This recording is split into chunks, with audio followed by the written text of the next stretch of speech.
what is your hatred for John Cena? Yo, when Hulk Hogan takes a rock bottom better than you, there's a problem. There's a problem. My man. All right, so give me the camera. One rock bottom.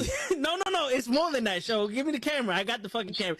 Kenny, I'm gonna have to do it for you. I'm gonna give you the whole spiel. He came out as a prototype. Whatever. You know, he slaps Kurt Angle. Ruthless aggression. I'm not into that. Whatever. He comes out as a rapper. I'm like, okay, all right, I can dig it. You know, he's from Boston, so that's a strike. You know, us New Yorkers, we don't fuck with Boston too much, but you know what? I'll look over that. He's doing his thing. Something original. Some I could, you know, there's something different. It's entertaining. Comes around, and my man has a choice between The Big Show, Kane, or Shawn Michaels. And he gives the most pussiest promo I've ever heard in my life. I will never forgive this. And he's on some, well, you know, I don't want to fight The Big Show because, you know, he's a huge guy, and, you know, you got the Big Red Machine who wants to fight him, and Shawn Michaels is a legend. Fuck that, bro. You already beat all these motherfuckers already. Her return on SmackDown. Okay. So I definitely read some rumors about that. Because for whatever reason, and I don't know Cody's reason, you turn around and go back, and people are gonna be, you destroyed thrones, and you go back? We have been doing this shit for ages, and he still doesn't know how to take it right. Trust me. That's it. I got you. Oh, man, shit. He collapsed with the kick. That's what I'm saying. That's the way he didn't collapse during the sun. It was the kick. It was the He's not even in his fucking chair when he gets in this fucking thing. He's not even in his fucking chair. Yeah, but there he goes. Oh! There he goes. Both matches without the wrestlers were in the tape. And on that note, everyone, it's your friendly neighborhood. I stay loose, I stay hype. I stay loose, I stay hype. I stay loose, I stay hype. I could do this all night, cause I do what I like. Yeah, I do what I like. Yeah, I do what I like. Sipping goose, sip is right. And I go with the flow. Yeah, I go with the flow. Yeah, I go with the flow. Cause I know I'm the show. In the zone, here I go. In the zone, here I go. In the zone, here I go. Yeah, they know I'm a pro.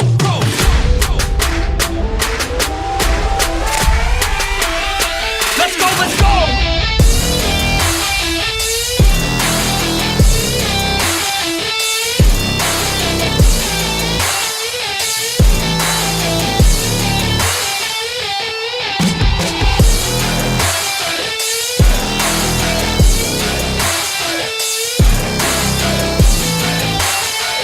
Yeah!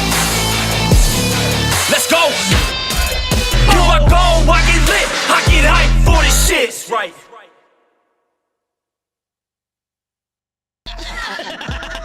Word. He be like, I got a left elbow and a right elbow. I can break your face with an any elbow. Make sure that you get elbowed in your elbow with an elbow. Got the arm bar, get the phone ball, get around with the arm with the bomb ball.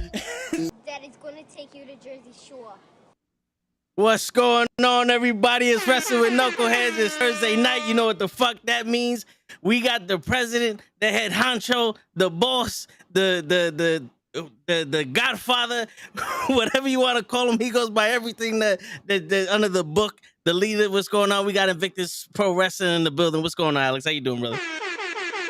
Oh, man, happy to be here. Thank you very much for having me. I'm still vibing to that intro. That was awesome. Yeah, that was put together by one of our boys. You know him, Dave from the Pro Wrestling Podcast. Oh, he just changed his name. yes. Put that together for us. Yeah, he sponsored some matches for us before. Love Dave. Oh yeah. His genius mind put that together for us. So you know we're in his debt right now. But yeah, he definitely. Yeah. I saw you was looking. We got multiple podcasts throughout the week, so we talk about comics, wrestling. Right. You know, life and stuff like that. So that's where all the other people came in. I promise there's not like 18 people coming in on this podcast. Yeah, that's good. Have a nice mano-a-mano conversation, you know? Yeah, for real, yeah. But yeah, Pimp mentioned in the thing he got the flu. I'm happy it's not COVID-19. Yo, brother, heal up, man. We're gonna be here every week, bro. Get better. Appreciate you stopping by, letting us know what's going on. Walter, Kenny from the call-ups in the building. Yo, just so I can throw this in his face. Yo, Kenny, John Cena followed them on Twitter, but he didn't follow you. I'm just saying. You're gonna have to drop the. Really spreading the wealth this week. Word. Oh, there goes There goes Dave right there in the comments. There's a new one. Adding that to the list of titles. There you go. I also go by El Queso Grande. Oh, there you go. Oh, okay. Yeah. Yep. Nice. You are the Apollo Crews of promoters for independent wrestling. There we go. Yep. I like it. Yeah, I have to start off with your social media title. I know I looked at it. We were supposed to have this interview a couple months ago, but Yep. life happened. And I saw you have a social media champion. We do have a social media champion, yeah. For much of the title's existence, it was held by Big Game Leroy. Yes. Unfortunately, back in February, he lost that title to the current champion, #MCM Mucho Chris Moljo, everyone's favorite man crush. He's not my favorite man crush. He's actually been a thorn in my side since the very beginning of Invictus, but he cashed in his Climb for Clout briefcase that he won in the Climb for Clout ladder match for a title shot, and he pinned Leroy to win the title. So he has been rubbing it in our faces ever since. But yeah, social media championship is our I wouldn't say it's our main title. I think all of our titles are of equal merit, Yeah. But yeah, that's definitely the one that gets talked about a lot, I guess, because it's probably the most unique. People see the logos on there on the side plates and stuff. Yes. We haven't gotten sued yet, so that's a plus. Oh yeah. I was wondering, does the champion get to control your social media accounts? No, so we it's called the social media championship because every match that it is contested in is available for free. On our social media pages. So we try to make it like a title, kind of like for the people, that you don't have to have an IWTV account or anything like that to go and follow the lineage of the title. You can go back on our YouTube channel and you can watch every defense back from when the first champion was crowned. So that was kind of like where the social media idea came from. That's a dope idea. That's in my head, I just thought it was like you get to control the social media and then you just see a bunch of selfies from the champion. That would be interesting. I mean, I wouldn't have minded that when Leroy held the belt, but now that MCM's got it, I don't want him hijacking our social media. Actually, he only posts on Mondays, so maybe it wouldn't be that bad. I don't know. I mean, well, if he watches this and figures out that he's that much of a thorn in your side, he might start posting more recent, Oh, that's nothing he didn't already know. Oh, okay, all right. All right, so who is your favorite man crush? If it's not Chris Moljo. Oh man, like within the world of wrestling or in general? We could do both. Okay, so like within the world of wrestling, Drew McIntyre is a very handsome man. I gotta say, he's got that rugged, Scottish thing to him. The beard helps out. Beard, yeah, the kilt. Not many men can pull off the kilt. He rocks it. He rocks it, I think. And yeah, in general, I don't know. I gotta go with Johnny Depp, man. He's been killing it as of late. Johnny 100%. I hear you. The courts are helping him out. Oh yeah, no, I was a stan since the Pirates of the Caribbean days, and now I just newfound love, newfound appreciation. No, yeah, I hear you. And real quick, am I the only one that thinks that Drew McIntyre got taller when he came back? Oh, 100%. I mean, I'm agreeing with you. Yeah. I mean, it wasn't just. I feel like in general, the beard, because I saw him at Evolve, in between his WWE stints when he was on the Indies, and I had front row seats to that show, and he walked by, when he was circling the ring during his entrance. I was astounded at how large he is. He is a massive human being. He makes Roman Reigns look small, and Roman Reigns looks big compared to most of these people. Yeah, that's what I'm saying. He's easily, I think, I want to say he's 6'5", 6'6", maybe, Drew McIntyre. And when he was in the 3-man band, he didn't look that big. No, he definitely he filled out a lot. Yes. When he was on the Indies. He got that revenge bod on WWE. Yeah, definitely. Do you think that since we're going to talk about his body, right? This just popped up in my head. Do you think that wrestler needs that body to succeed? No, I don't think so. I think my belief personally is like variety is the spice of life in wrestling. If you had every single guy, on the roster, every single guy on the card comes out looking like some fucking Adonis, like Yeah. chiseled like a Roman Reigns or Drew McIntyre type, it'd get pretty boring pretty quickly, right? To be able to tell people apart, I think, part of the fun of wrestling, like part of what pops me as a fan, is when I see guys that don't fit that mold go out there and do things that you wouldn't expect, Yeah. But at the same time, like I understand that not everyone has that mindset. I feel like because I'm, involved in the indies, like maybe I'm more open to that because there's so many, different, body types and different, physiques on the indies. But I think, I mean, even within WWE, you got, guys like Otis who have less impressive. I'm No, yeah. with my words here, No, yeah, But, I hear you. I mean, historically, even looking back, Yokozuna was a multi-time champion, Yeah, So yeah. I don't think you need to necessarily have a perfect chiseled body in order to be successful. Okay, good. 'Cause, that's like the rumors, or that's what people say behind the scenes for like at least Vince McMahon. He's looking for that Randy Vince is Orton, Vince, Johnson. yeah, Yeah, like, but I think even Vince is aware, he it's no secret he likes Otis, like, whether he likes him, whether he's actually impressed by his talent or whether he just sees him as some, buffoon that he can play around with. yeah. Remains to be seen. But like, yeah, I think Vince is a businessman. He's a successful businessman. I think he sees the merit in like having, those different that variety, that diversity represented on Yeah. his roster. And it's good to see it too, because like Yeah, you said, if feels- everybody yeah, looked the same, it would after a while get repetitive and be boring. yeah, absolutely. We got some people in the chat.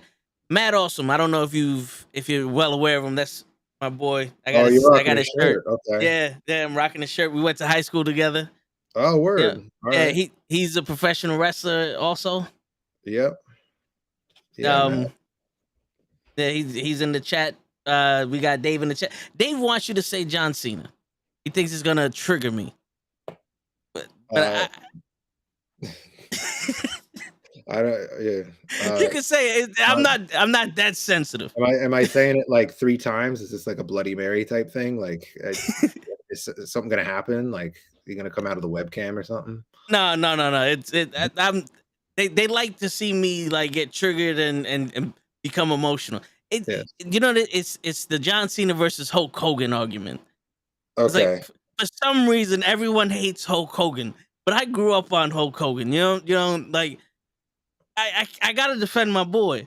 I don't know how you feel about it, because I've did see a interview you did. You came in during the Attitude Era, right? That's when you started watching wrestling. Well, I came in a little bit after the Attitude Era, but yeah, so to me, like Hulk Hogan, The Rock, and Cena are like 3 sides of the same coin.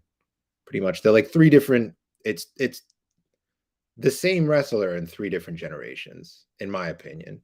As far as like they got over entirely based on their charisma and in-ring ability. They had 5 moves that they could do well, and it worked, and they made it work. Like, so to me, I think, yeah, as far as like the debate of who's better, I think it's it's a little,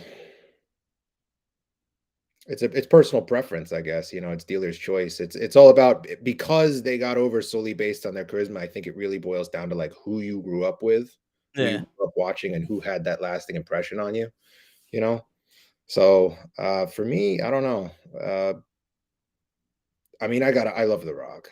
I know that wasn't part of the original like. No, I get it though. Comparison, but I grouped the 3 of them together for that reason. Like, as far as like Cena versus Hogan, I mean, I have to I have to keep my social media followers happy. So Mr. Cena, who is an esteemed fan of Invictus. Yeah, As you yeah. all know. Yeah. He's a VIP follower. I think I'm obliged by our PR department to say Yeah, John I Cena, get it. but no, I mean Hogan. You know, I'll always have that nostalgia pop for Hogan. Like I said, even though I got into wrestling after his heyday, you know, I could still go back on the network and watch the old matches. You know, Yeah. I still have that appreciation. You know, I still get that sense of like wonder when I watch, you know, him and Andre at WrestleMania 3. So Not yeah. And you know, bringing up The Rock is a good point because you kind of skip that generation when you compare Hogan and Cena, because in that generation you have The Rock and Austin, who were the big two, oh yeah. and yeah, and The Rock apparently he made it. You know, Oh now yeah. you know he's one of the biggest stars in history out of wrestling, even. So to compare The Rock, Hogan, and Cena together, Yeah. that's a completely viable argument there, and you could give the edge to The Rock based off his charisma alone. Oh yeah, and also based on what he was able to accomplish outside of wrestling. Although Yeah, Cena's, I think, is on track to, you know, catch up with him with the way that his film career has been going, and just as far as like, you know, being like a household name, like being recognizable outside of wrestling, you know, yeah, he was definitely on track. I mean, everyone, you talk to anyone on the street, they're gonna know who John Cena is. yeah. That's true. Yeah. See that. See Gigi, she's one of the other hosts. She comes in a little after 10. You know, she has mommy duties. Oh, I got you.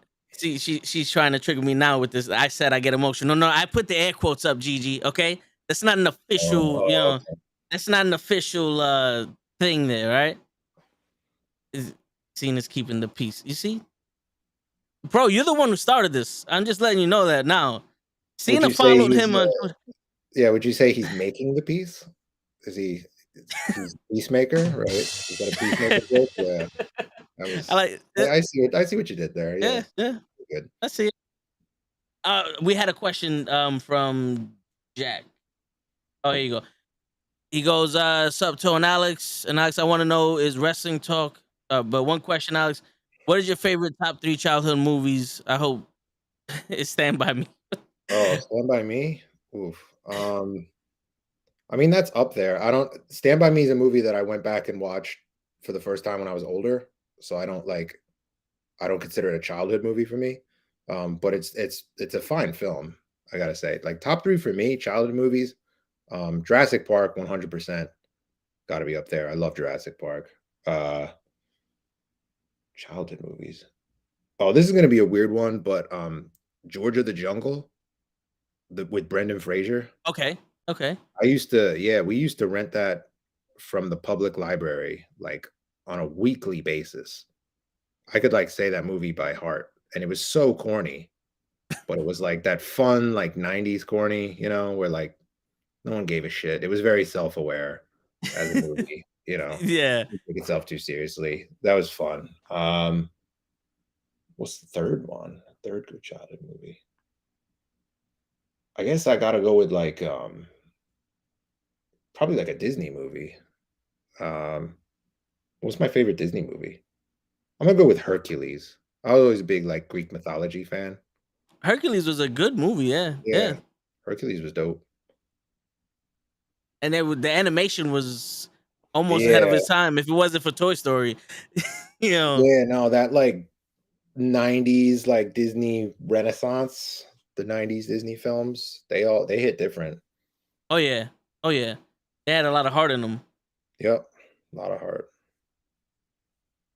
Have you known or have you seen the movie The Last Dragon with Shonuff and Bruce Leroy? Yeah, of course.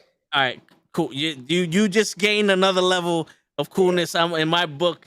The head honcho over here, he's seen The Last Dragon. Of course, yeah. Our viewers, our co-host show it took him a while before he's seen it. So I give him a lot of shit for that. So now I can throw even more shit at him for it. Randy that's me stolen because I was trying to look for this question here. Randy has a question. He goes, how do you feel about Freddie Prinze Jr. opening up a wrestling promotion? Yeah, I was reading a little bit about that this week. So I'm going to use the term cautiously optimistic. The idea of having another, I'm a wrestling fan first and foremost. So the idea of having another product excites me. Some people might argue that the market's saturated right now between, WWE and AEW, and then you have, other major promotions out there too. But I think if Freddie Prinze Jr. can create something different, create an alternative, I think it has potential. The part of his, because I know he listed his bullet points, his pitch. The thing that caught my attention the most was the SAG part, how he wants wrestlers to become a part of the Screen Actors Guild, which, there's been a lot of talk of unionizing in wrestling, especially over the last few years. Andrew Yang even got involved. It's been like an ongoing debate, and I think that, I think the biggest obstacle is, creating a union and what that would look like. But if you were to have wrestlers as part of SAG, which is already an existing union, not only that, it's a powerful union at that, I think then, being able to get them access to benefits and healthcare and things like that, that could really change the landscape of the business. So I wish him the best. I think if I were him personally, with Lucha Underground, pretty much dead. I don't think it's coming back. There's a niche open in the market now for like a more kind of like cinematic, almost like over the top, very storyline driven product in wrestling right now. And I think that, with coming from his Hollywood background and with the connections that he has, he could really pull that off well. So I would like to see him go in that direction with it. Oh yeah, and Lucha Underground is a favorite of a lot of people. Yeah. How would a union work? Like in your eyes, like how would you see that union work? Would the wrestlers be free to go to any promotion they want to, or would they be considered employees at this point instead of contractors? Yeah, well, I think the as far as the exclusivity goes, that's a contract thing. That's that would be probably between them and the company. I think it more so as far as it matters of like equal pay. Okay. Making sure that guys aren't getting screwed out of money for doing comparable work on the same show. Like if you get people who are, you hear about some of these stories, especially from the old days of some of the discrepancies of pay, what people were getting paid to wrestle matches on the same card. So hopefully with the under the union, that would be a thing of the past. And then it's really more so just that, because of wrestlers with the independent contractor status, it becomes very difficult for them to, get any kind of health insurance, especially because, you put down that you're a professional wrestler on a health insurance form, you're seen as a walking liability, right? So, so I think that, I mean, again, as far as what I would like to see, I think, making that more accessible to them would be a huge deal. And hopefully if it were to work, some of the other major companies would follow suit. So we'll see. But I wish Freddie Prinze Jr. the best of luck. And, the thing is, like, people can complain, like I said, saying that the market's too saturated. But the reality is, like, if you're an aspiring professional wrestler, having another place to work, another viable place to work is like never not going to be a good thing. No, it's true. Yeah. And there's a bunch of people that love like independent wrestling. I know the Dirty Heels are sponsoring your event that's coming up. Dirty Heels. Yes, the 20th takeover versus SCP1 not only on the 20th. That I've seen that they're sponsoring that show, and I swear to God, I just lost my train of voice. Like, oh, you're fine. You're fine. All right, yeah. So the Dirty Heels are sponsoring the show. Everybody. Yeah, they're like recurring sponsors. They've sponsored our past several shows. They're real good brothers. Would love having them. They not only like as far as contributing with the sponsorships, but they really like they show up and show out to every event they come to. Like they really get the crowd hype. Sometimes more than the performers in the ring do. No, yeah, That's no shade, you know. I'm just no, yeah. You just reminded me of where I was going at. yeah. They love independent wrestling. They go to every Oh, yeah. show they go to. So the more shows they get to, the more actual exposure these wrestlers would have. Yeah. Right? No, 100%. And how does the wrestlers work in like independent circuit? Is it like a contract for a certain amount of time, or is it like an exclusive thing, or is just we need somebody, they come and Yeah, but as far as like booking talent for independent shows, it's just you know, I mean, different people do it differently.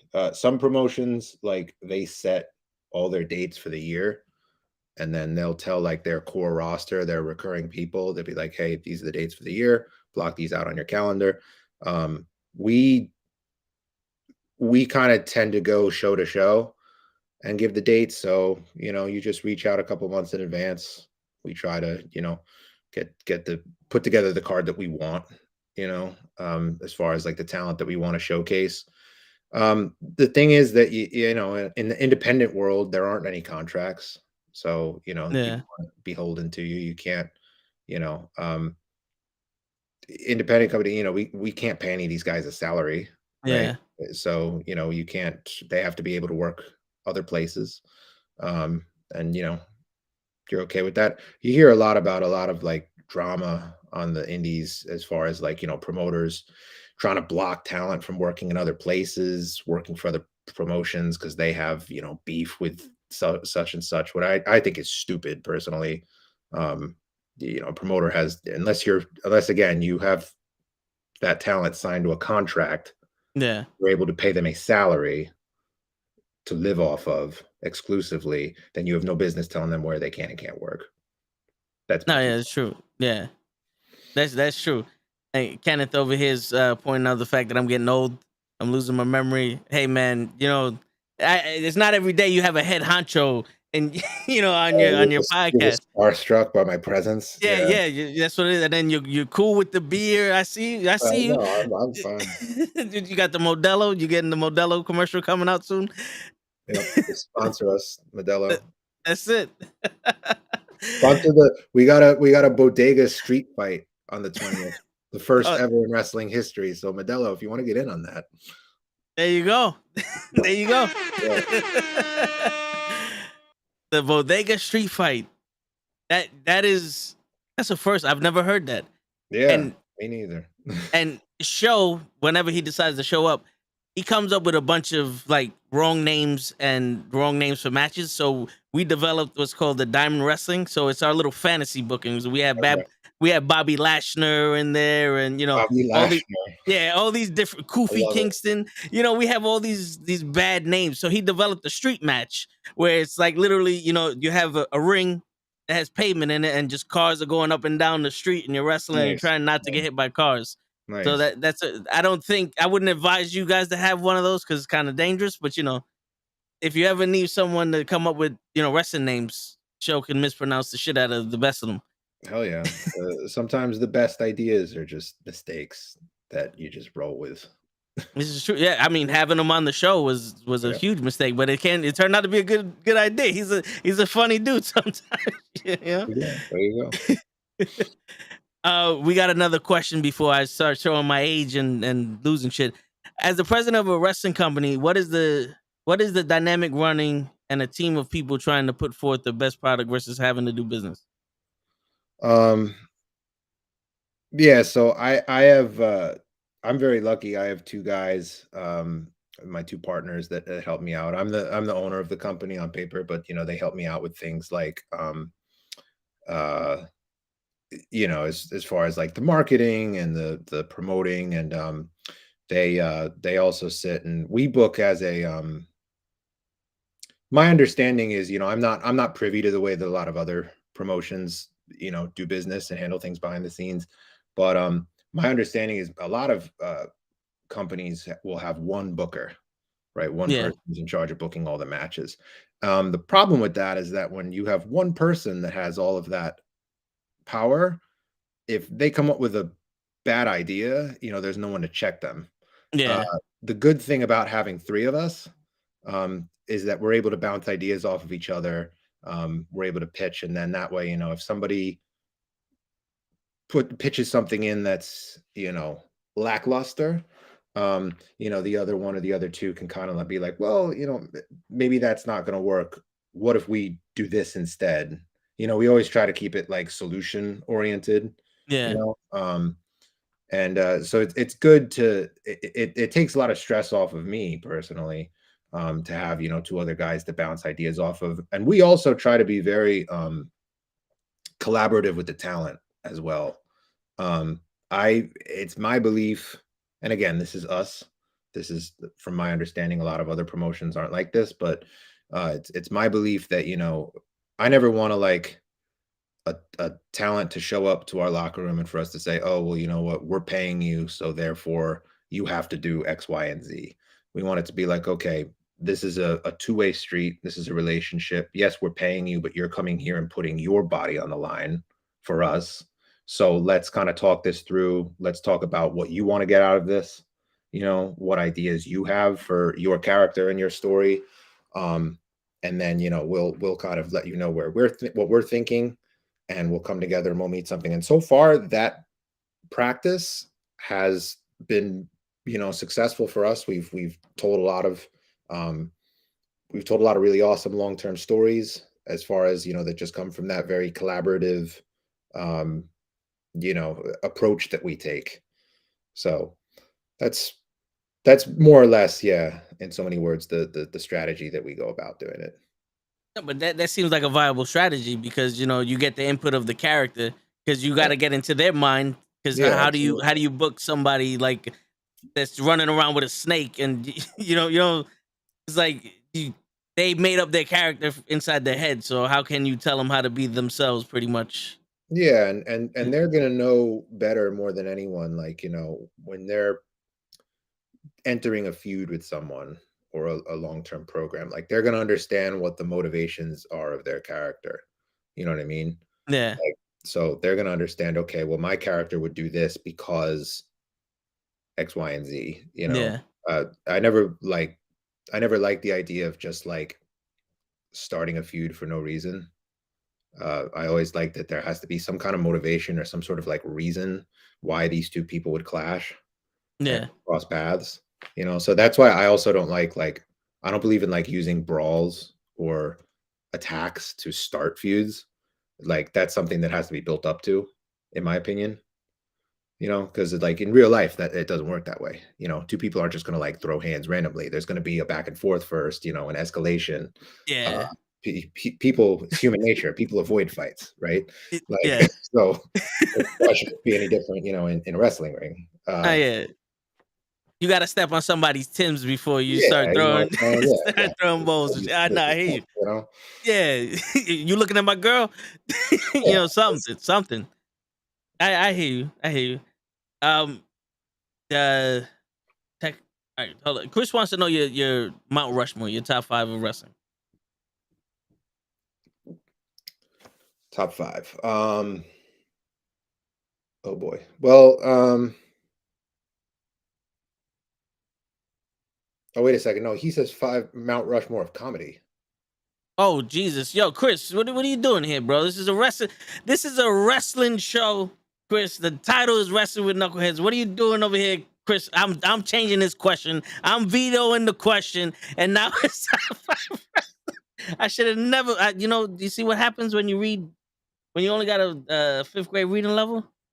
Somebody kick Chris out of the chat. I'm just playing with you. But all right, so let's assume he said top 5 wrestlers. You're going full Discord admin on him. I love it. Yeah, you got to. You got to control the chat. We're gonna nip this shit at the butt. Yep. No, but yeah, one hammer. Yeah, that's it. We got to get him out of here. Yeah. Mount Rushmore of wrestling. I'll go back and do comedy after, but I want to think about Mount Rushmore of wrestling first. Okay, well, I'm gonna put The Rock on there first. Okay. Because for the reasons we talked about before. Yes. I'm gonna put HBK on there as well.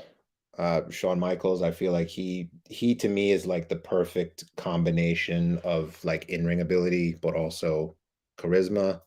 I know he has been a diva in the past, but I'll forgive him for that. I'm gonna put, because I'm a big Puro mark. I'm a big fan of Japanese wrestling. I'm gonna put Misawa on there, Mitsuharu Misawa. Okay. I think he's any worker can learn volumes from watching any one of his matches. One of the best in-ring storytellers there is. So let's see, that's 3 right now. I want to put a girl on there. Let me think. Good girl to put on there. I'm gonna put Lita.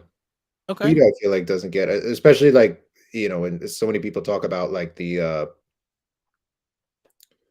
modern, like the women's revolution and all that stuff. Yeah. Lita was the OG. Yeah, she definitely she did a lot of things a lot of the women weren't doing back in the days, with the Yeah, moonsault and the high flying and the extreme stuff, like the yeah, luchador style. yeah, definitely. Definitely. And then speaking of luchadors, I'm gonna put Ray as my 5th. He was my absolute favorite growing up, and I love, he's been so innovative as far as that high flying lucha style, and that Oh we see yeah, so much of today, especially on the indies. So yeah, it's kind of weird. It's kind of all over the place, but that's my top 5. that's wrestling for you. Yeah, no, Yeah, yeah, that's wrestling for you. When you went New Japan Pro Wrestling, I was like, okay, the Japan stuff was like, we got there because my boy is always Jushin Thunder Liger. hell yeah, Jushin Thunder Liger was my guy. I loved seeing him with Ray and WCW. I go back like watching wrestling when I was a little baby, yeah. So Ray is my top 3. It was Hogan, Shawn Michaels, and Rey Mysterio. Those are my top 3 guys. I You know, always say, like, when I first got into wrestling, like I was, this little like ADHD addled child. Like, I didn't have the attention span to pay attention to these like 20-minute. Like, now I watch them and I'm like, okay, like these are classics, but at the time when I was a kid, I didn't have the attention span to sit through like a 15-20 minute match. yeah, So I used to love watching the cruiserweights, because I used to love the high flying moves, the acrobatics, especially the luchadors. They had the masks. They just these big, larger than life characters. yep. So yeah, like WCW, the cruiserweights, and WCW, and even in the WWE, like during the Ruthless Aggression era, had like a criminally underrated cruiserweight division. They had Yeah, Ray, they had Tajiri, Matt Hardy was in there for a little while. So the Mexicals. yeah. Yeah, they had a good, but when you come off of the heels of the WCW cruiserweights, it's very hard to, Oh yeah, it's a tough act to follow. And I yeah, always say too, you know, I feel like a lot of times, and it's funny, anyone who's been in a locker room with me like knows what I'm about to say because I repeat it all the time. But I always feel like for indie feds in the States, everyone always looks to WWE as like the beacon of like what you should try to emulate if you're going to be successful, as far as like appealing to like more casual fans. But I disagree with that. I think that you should really look at lucha as far as like to understand how to appeal to casual fans. I've been fortunate enough to visit Mexico twice, and okay, both times I went to lucha. The first time I went, I was with my girlfriend and 2 friends of ours. None of them are wrestling fans, but it's it's so tied with the culture down there. It's a when in Rome thing. You go to yep, Mexico, you gotta eat tacos, you gotta, check out the pyramids, and you gotta go watch lucha. yeah, Um, so they were like, "Yeah, can you look into getting us tickets to the wrestling show?" I was like, "Sure." So we went to CMLL at Arena Mexico, and the whole time, like, these 3 people who have never watched wrestling before in their lives, they're on their feet, they're cheering, because it's like, what's not to like? They're doing all these crazy acrobatic moves. They come in, with the masks. They're these big, larger than life characters, the pageantry of it. You got $2 cervezas, and the beer is flowing like wine.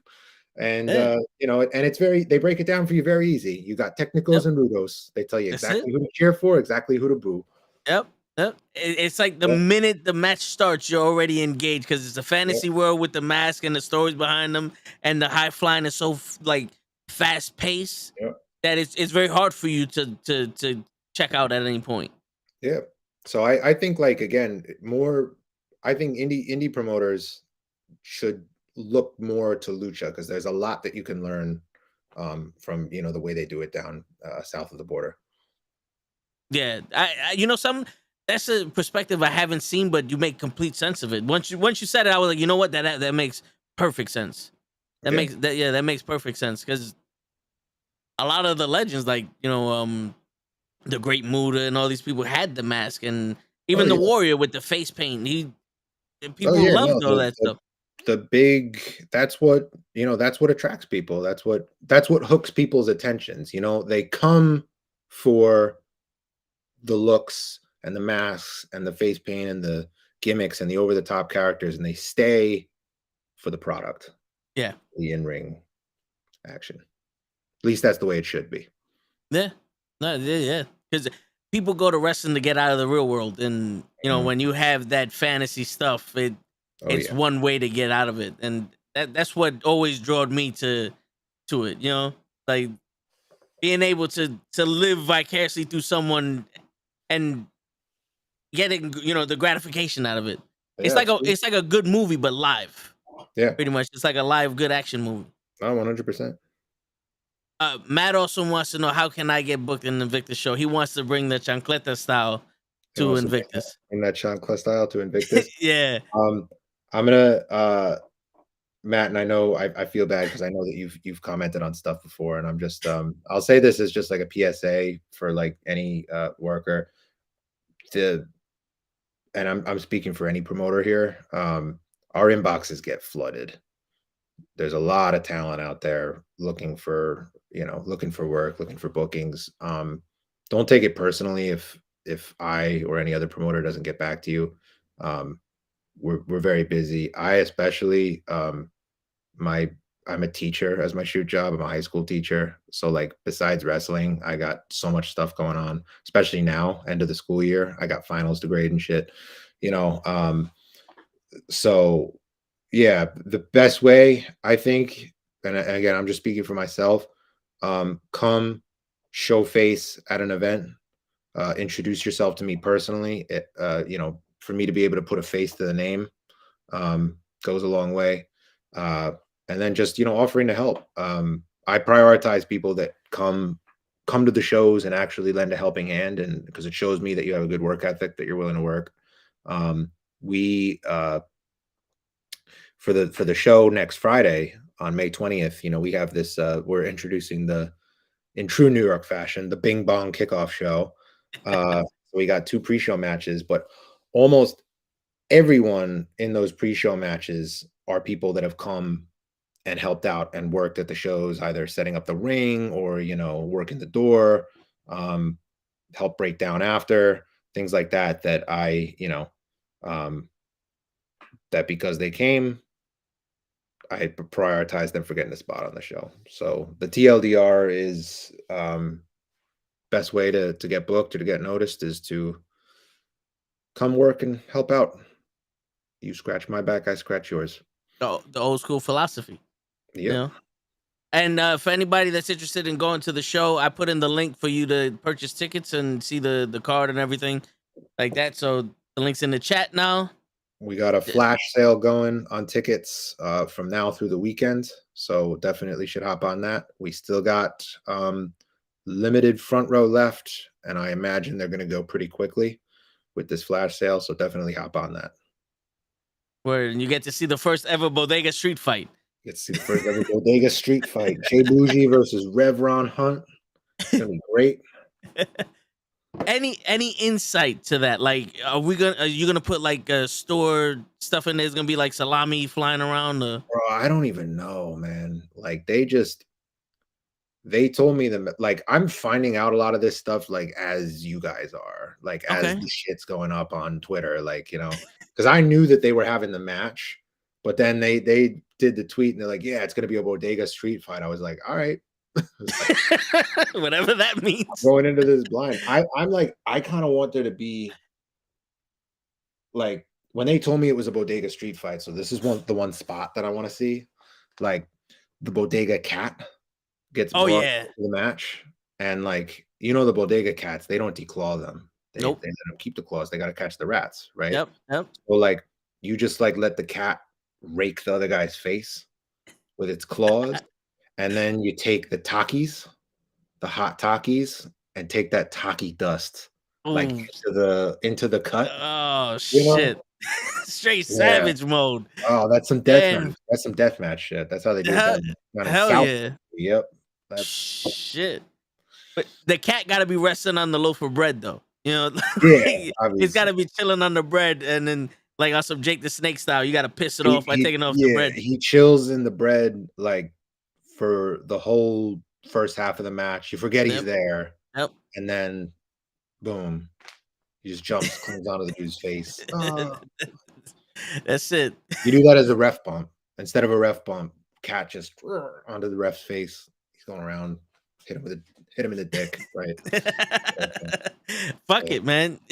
I can imagine there's no rules in the streets, and if you have a bodega street fight, there's even less rules.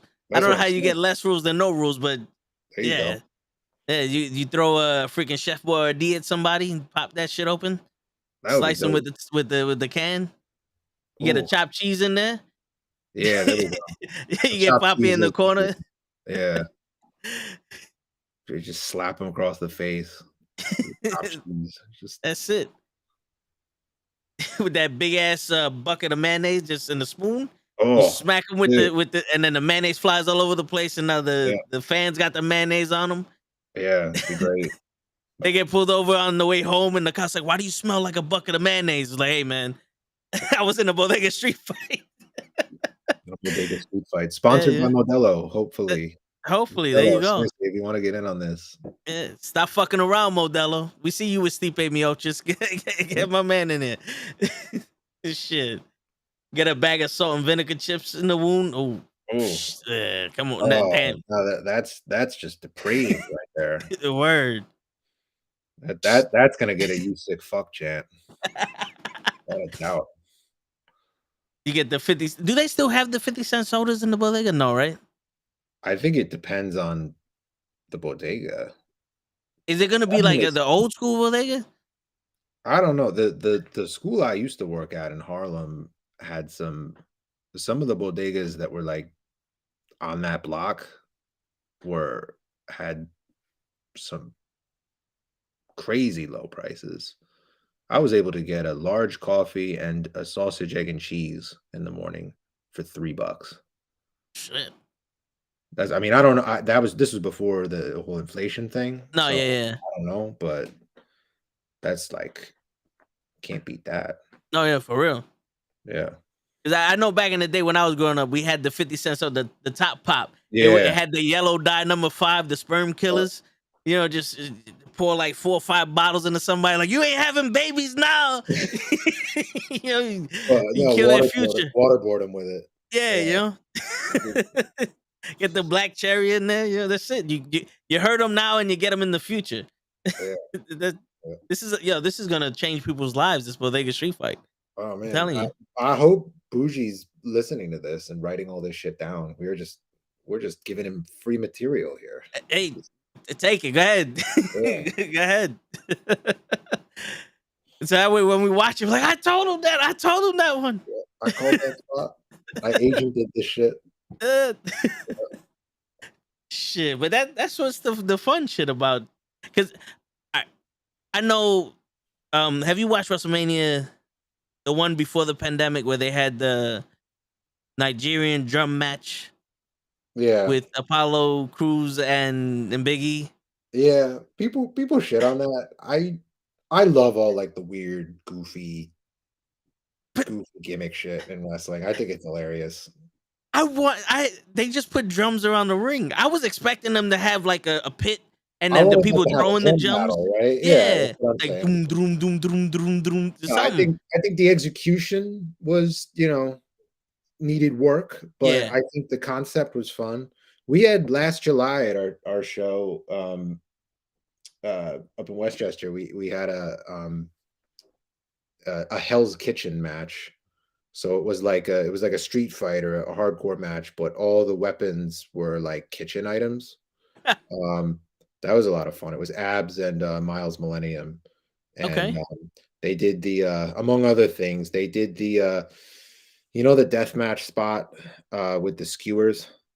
You Yes. take the skewers and they just into the dude's forehead. So Abs did that to Miles, but with like he took out like a box of pasta and just like and so that, like, there's just like raw linguine like sticking out of his head. Oh man. Yeah, and then he squeezed a lemon onto it. Yo, that stiff pasta cut you, man. That should be dangerous. Oh, it's sharp, yeah. The real, and it was the real starchy stuff from Italy. Oh yeah, yeah. It's got some, it's firm. It's al yeah. dente. Yeah, none of that fake shit from Connecticut, you know. Oh man, and yeah, I think one of the other guys, he like got his balls cheese grated or something. So that was, it was a violent match. Yeah, it was crazy. Damn. No, I love the gimmicky shit like that. I think it's hilarious. It's definitely a well deserved break from some of the catch cam wrestling. That's what I'm saying. Like people, that's the thing too. Like I have, I respect Jim Cornette a lot as a wealth of knowledge and as a historian, but when he goes off and shits on like Orange Cassidy and the comedy stuff, like first of all, if you look at some of the angles that he was involved in back in the 80s, Jim Cornette, that was some of the campiest shit you would ever see. Oh yeah. Like, so, pot meat kettle, first of all, that's, you need that on a wrestling card. Like I said before, variety is the spice of life. And that's what we try to do with Invictus's cards. We try to give the fans a little bit of everything. If you don't like a certain style that's being showcased, go to the concession stand. Yeah. Go to the bathroom. Like, but don't, yuck someone else's yum, because someone there's going to enjoy it. No, seriously. It's a pace too. If you have just watched like a 20-minute, technical banger of a match, you got to catch your breath a little bit. Yeah. You got to watch something a little more, relaxed. So everything has its place. This is true, yeah. Because sometimes when every match is the same, it gets boring. Yeah. Because I don't know if you caught the last AEW pay-per-view, which the name of it escapes me, but almost every match was like bleeding and like hardcore. It kind of felt like it was one long match with different people. Yeah. Yeah, even ECW, when it was a promotion that was known for the hardcore matches and known for the bloodshed and the violence, even if you look at their cards, they do a hardcore match, but then they'd have, RVD and Jerry Lynn go out. Yeah. And, put on like a more technical, high flying match. Just to, give the crowd a break, because everything in moderation, even for those like hardcore ECW fans, so yeah, I firmly believe that's why, like, I don't get like the whole idea of like, we're like, there's a lot of like death match promotions like that are out there now. Now, I'm not shitting on death match at all. I have much respect for the people that do it. I could never do it. But what I'm saying is, like, when you have a full 8-match card of only death matches, like, the shit gets a little exhausting. Yeah, right? it's emotional. And then it doesn't, like, because it's like the first match, like it ends with both dudes covered in blood. Like, where do you go from there? You know what I mean? Like, yeah, where you're just gonna keep doing like crazier and crazier shit. Eventually, the crowd's gonna get desensitized to it. Yeah. Unless like the last match somebody loses their leg or some shit.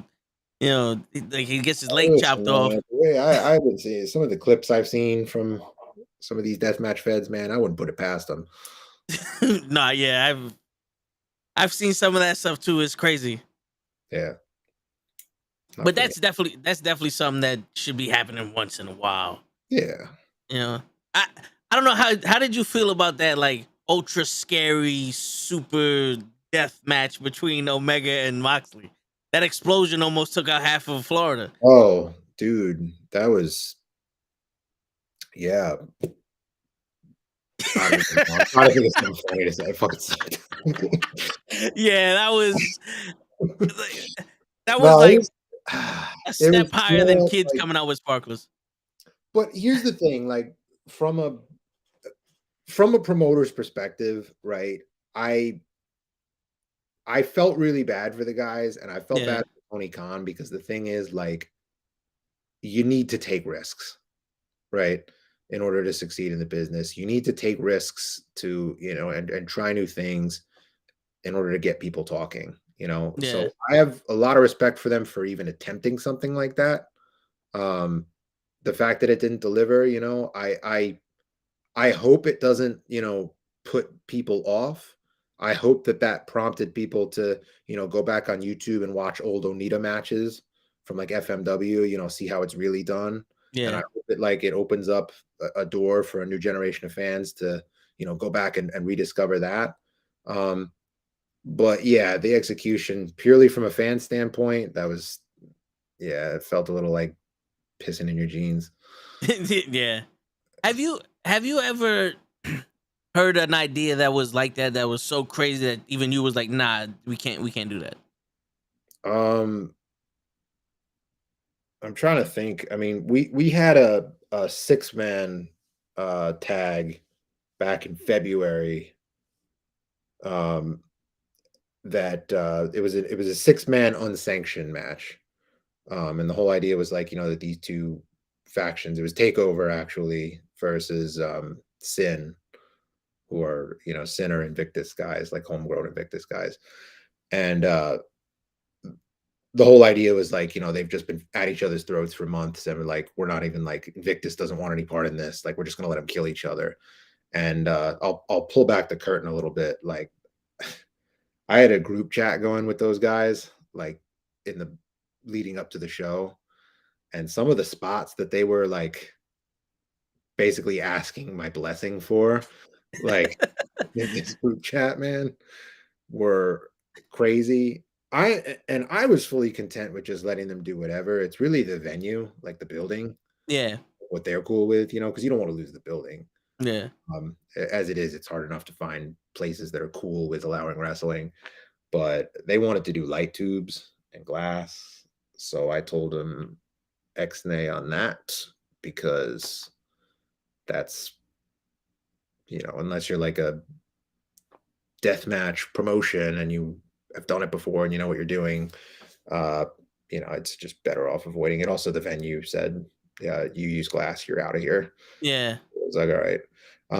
So they're like, okay, fine, no glass. They're like, what about thumbtacks?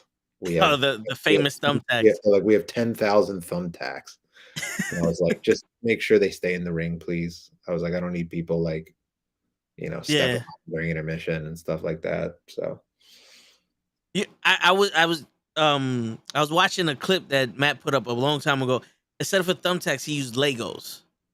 Yes, just the thought in my head. That's become a pretty popular thing. Yeah, stepping on a Lego hurts. Yeah. So imagine being, body slammed onto 1,000 of them. Yeah. To me, I feel like the thumbtacks have kind of like been played out. It's almost like everything has thumbtacks now. Yeah. So it's more about like how you use them. So like in that match that I was talking about before, the 6-man that we did, like everyone's seen like somebody getting like, the common spot is like the back body drop onto the suplex, onto the thumbtacks, or like a suplex or body slam onto them. They did when they dumped the tacks out, they did a little bit of back and forth. So it was like, oh, who's going to end up taking the tacks? And they ended up doing not any of those moves that I just mentioned, but Bougie, being the sick fuck that he is, hit a curb stomp. So the guy took the tacks face first. Ooh. And then came up, and they got a beautiful visual of it. I say beautiful. It was disgusting. He came up and he had the tacks in his face, like going up the side and on his eye. And it was like, I mean, he didn't get in his eye, thank Christ, but like, going up the side of his face, like had these tacks in his face. And Yeah, that was yeah, actually it was so he hit a DDT and then followed it up with this curb stomp. So 2 moves where his face first into the tax in a row. Jesus. Yeah. So that was like I like that. I mean, obviously it was it was hard to watch. It was gruesome, but at the Yeah. same time it was like, oh, that's something different, you know, Yeah. like that's not like that's something unexpected and new as far as like the thumbtacks are. I can imagine how the pop was in the crowd. Oh Like, yeah, it was nuts. And JS Hawthorne, the wrestler that took the tax in the face, he got, I'm pretty sure it's still his profile picture now, but he got a picture Oh. backstage after the fact. You know, he's got this crazy smile on his face and he's got the tax in his face and he's covered in blood and shit. Like it was nuts. It was wild. Damn. Yeah. Is he a hardcore wrestler? Or it was just one of those things like we got to do it. This was actually the reason why he wanted to do it is because he's been wanting to have that kind of match since he started wrestling, and he's from Pennsylvania and they don't allow blood in Pennsylvania. Oh, okay. So, you know, all his matches for his home promotion, he wasn't allowed to do it. So when he finally got the opportunity to do it, he went all in. He actually dressed up. He came out dressed as Cactus Jack for that match, which I didn't know he was doing that until he showed up that day, and I popped big for that. In the Cactus gimmick. That's dope. That's dope. I like that. Okay, that's fun. I like that. That's dope. When you mentioned in Pennsylvania they don't allow blood, you're talking about like the athletic commission? The athletic commission. Yeah, New York's the same way. Okay. Yeah. Jersey is deregulated. I kind of wish it was a little regulated, just as far as like so that all these clowns wouldn't be allowed to run shows, but yeah. You know, but yeah, that's why like you always see like the deathmatch shows and stuff taking place in Jersey. Oh, okay. It's deregulated. Yeah. Do you have a favorite location? Just I guess either based off the fans or the leeway you get when you put on the shows. Location like a building or like a place, like a town? I guess like a town, yeah. I mean, Ridgefield Park has pretty much been our home since September of last year. That's, you know, they call it the Mecca of wrestling in North Jersey. That's because, you know, everyone runs there. But you know, the reason for that is because there's a ring there already, so it just moves a lot of the headache. Yeah, the Ridgefield Park crowds always show out really well, so I like running there. The other place I really liked was when we ran at Grace Hall in Austin. I've been trying to get back there, but because it's in New York, I have to get my license updated and all that stuff. But Grace Hall was really awesome. The people there were super hospitable. They did a lot of promoting. The building, the club did a lot of promoting on their own for the event. Oh, nice. Was, like, really cool and unnecessary of them.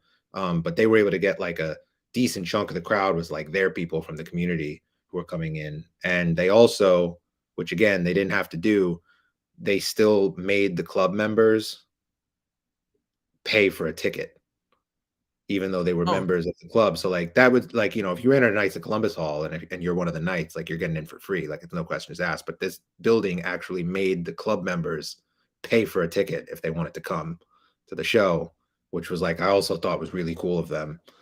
So I've never like had a venue be so supportive before of wrestling, because like I said, it's a hard sell for a lot of places.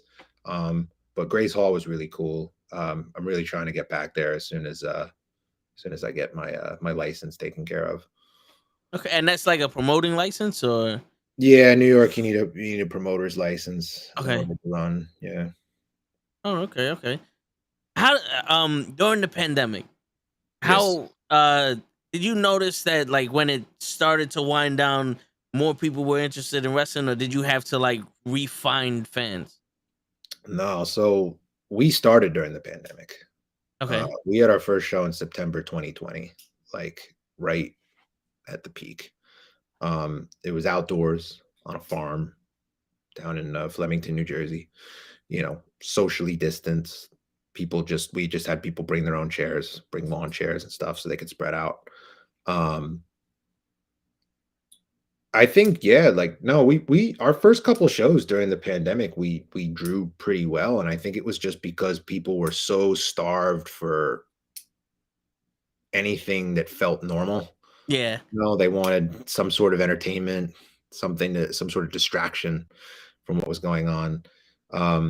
And for wrestling, especially, you know, this was when WWE, AEW, they were doing the closed set tapings. You know, there really wasn't much. There were, you know, I think one or two other companies in Jersey that were running these outdoor shows.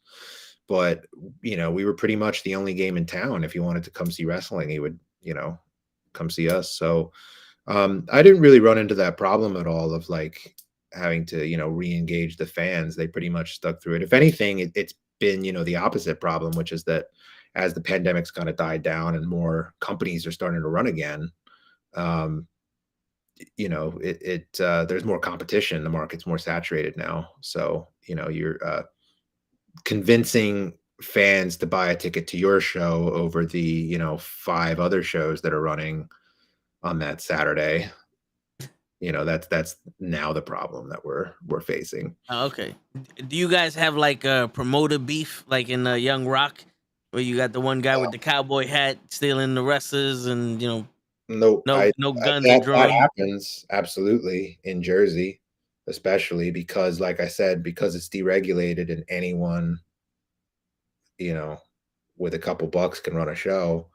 There's a lot of it that happens. I make it a point to stay out of it. Yeah. You know, I generally we have very good relationships with other promotions. You know, Test of Strength up in Connecticut. We have a very good relationship with them. We trade talent. We're actually on June 4th, we're going to be doing a joint show together with them. So we're really looking forward to that. Build bridges, not walls, right? Yeah. So that's my approach. Wrestling, the thing is that the other thing that I don't understand about the promoter beef is like wrestling is niche. It's you know, it's a very small interest. It's not what it was back in the 80s where, you know, it's a very mainstream thing. Like the wrestling fans are an objectively small group. Yeah. And indie wrestling is even smaller subset of that. So like for there to be so much like tribalism and infighting, it's not good for the business. You know, Yeah. work together, you know, and try to attract more, you know, don't play tug of war with this, you know, small group of people, because what's going to end up happening is you're going to turn them off from it. It's true. Yeah. You know, and that's why another thing that I respect so much about what AEW is doing, you know, with their relationships. They got this Forbidden Door show coming up, you know, with New Japan. So I think all of that is really exciting. And I think that indie promoters who want to beef with each other over, you know, oh, you can't work my show. Oh, I drew 25 fans. You drew 20. I win. Like, stupid. Yeah. Yeah. That. Meanwhile, you could have drew like 45 fans together if you actually worked together and stuff like that. Okay. All right. I don't know how it worked, if there was like a mafia or anything like that, you know, because you know there's some people who think they're mafia. They actually just sit at home in their basements and talk shit over the internet. But yeah, no one's they're not badasses. They're keyboard warriors. Nah, yeah, I hear you. Have you heard of the beef between Eric Bischoff and CM Punk? Yeah, I've been reading about it a little bit. Yeah. That's different though. That's not like promoter beef. That's just Bischoff's another person, you know, he's like Cornette. I have immense respect for him as far as his contributions to the business. But I think he's another one where, it's, you got to adapt or die pretty much. You can't, We got Gigi in the building. This Gigi, Alex. Hi. What's up going on, Alex? Okay. This is our other co-host. She just got off mommy duty, so she's here with us. Oh, very nice. Yes, I did. Thank God for Jameson. Hey, there we go. Cheers. Cheers. I got how we start. Yeah.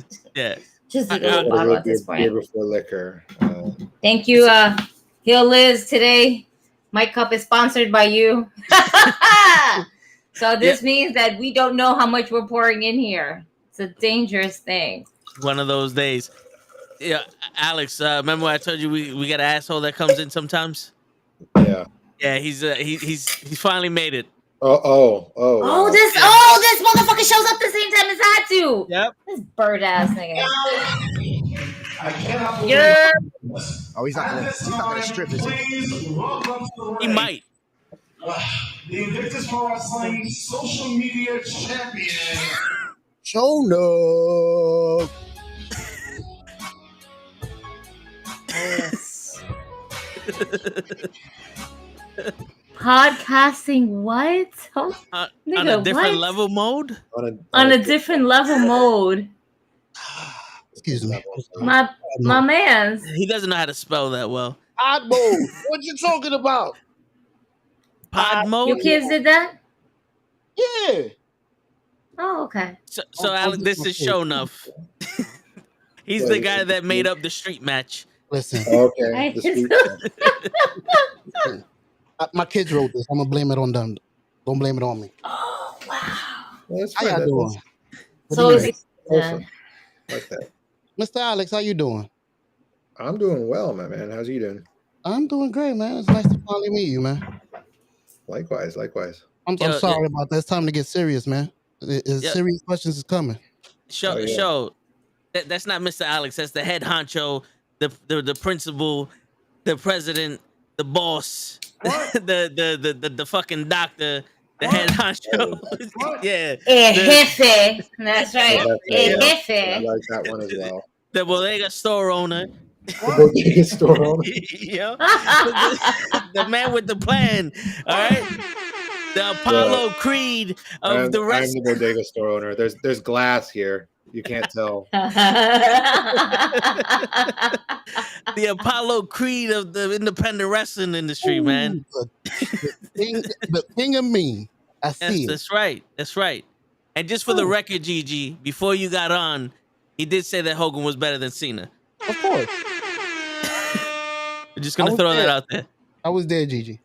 You done? I know. But, I know. I was there too. But my hands were a little bit ocupado at the moment. All right. There was only a few things that I was like, hold up. Let me just send this real quick. All right. Let me just send this real quick. All right. Yes, I'm gonna finish drying your hair. I got you. I kept hearing, stop texting on the podcast. Just dry my hair so I could go to sleep, please. And I was like, you got a point. I'm gonna stop. He's just like, Toe talks so much, baby. Yes, mommy, I know he talks a lot. Can we finish my hair, please? I didn't say nothing this whole time. Yeah, right. You said a lot. You said a lot. You said a lot for a 7-year-old to agree with me that you talk too much. Poor guy, man. She doesn't even know that Kenny's not show enough. Listen, mute yourself, Toe. Mute yourself. She definitely said she got both of them confused, but she knows you, and she knows, I didn't do nothing. Alex was here this whole time. He was the head honcho over here. He took over the show. Speaking of Alex, my 7-year-old daughter is completely amazed that you own a wrestling company, that you are the head honcho, and she's like, he owns a wrestling company? Wow. That makes me no way. Like he has wrestlers? Yes. Yeah. So she's like, I want to go to a show one day. I'm so used to we'd love to have you down. We'll save a seat for you. It's 2 seats. Yeah. No, I'm so used to not, I'm the behind the scenes person, The wrestlers are the ones that go out. It's always like, oh, the wrestlers are the cool ones. I'm always like, because I'm always like going around the show like during the intermission and stuff, and I'm always the one that like the fans are always like, hey, can you take a picture of us? Like, and they give me the camera, with like out knowing who I am, and I'm like, yeah, sure, take a picture of you with like the wrestler at the merch table and everything. It's fine. You know what? If they're having a good time, that's all that matters to me. That's awesome. Now I've may have missed this. I was in the middle of mommy duties, trying to pay attention as much as I can. How long have you been doing this? Our first show was in September 2020, so we're a year and a half. I mean, I was in the business before that, but I've run this Invictus has been around for about a year and a half now. Wow. Brave. You started during the COVID, man. We're a pandemic baby, yeah. Yeah, that's awesome. Yep. People were retracting. You were like, let's go for it. Get it. Yeah, I got actually I'll show you guys this. I'm going to take it off my little bulletin board here. But this is a picture from the main event of our first show. So this is our first show was on a farm outdoors, social distancing. That's Mike Verna doing a crossbody off of a hay bale. Nice. Wow. That's actually dope. Better known as CPA. That's the Flemington boss, right?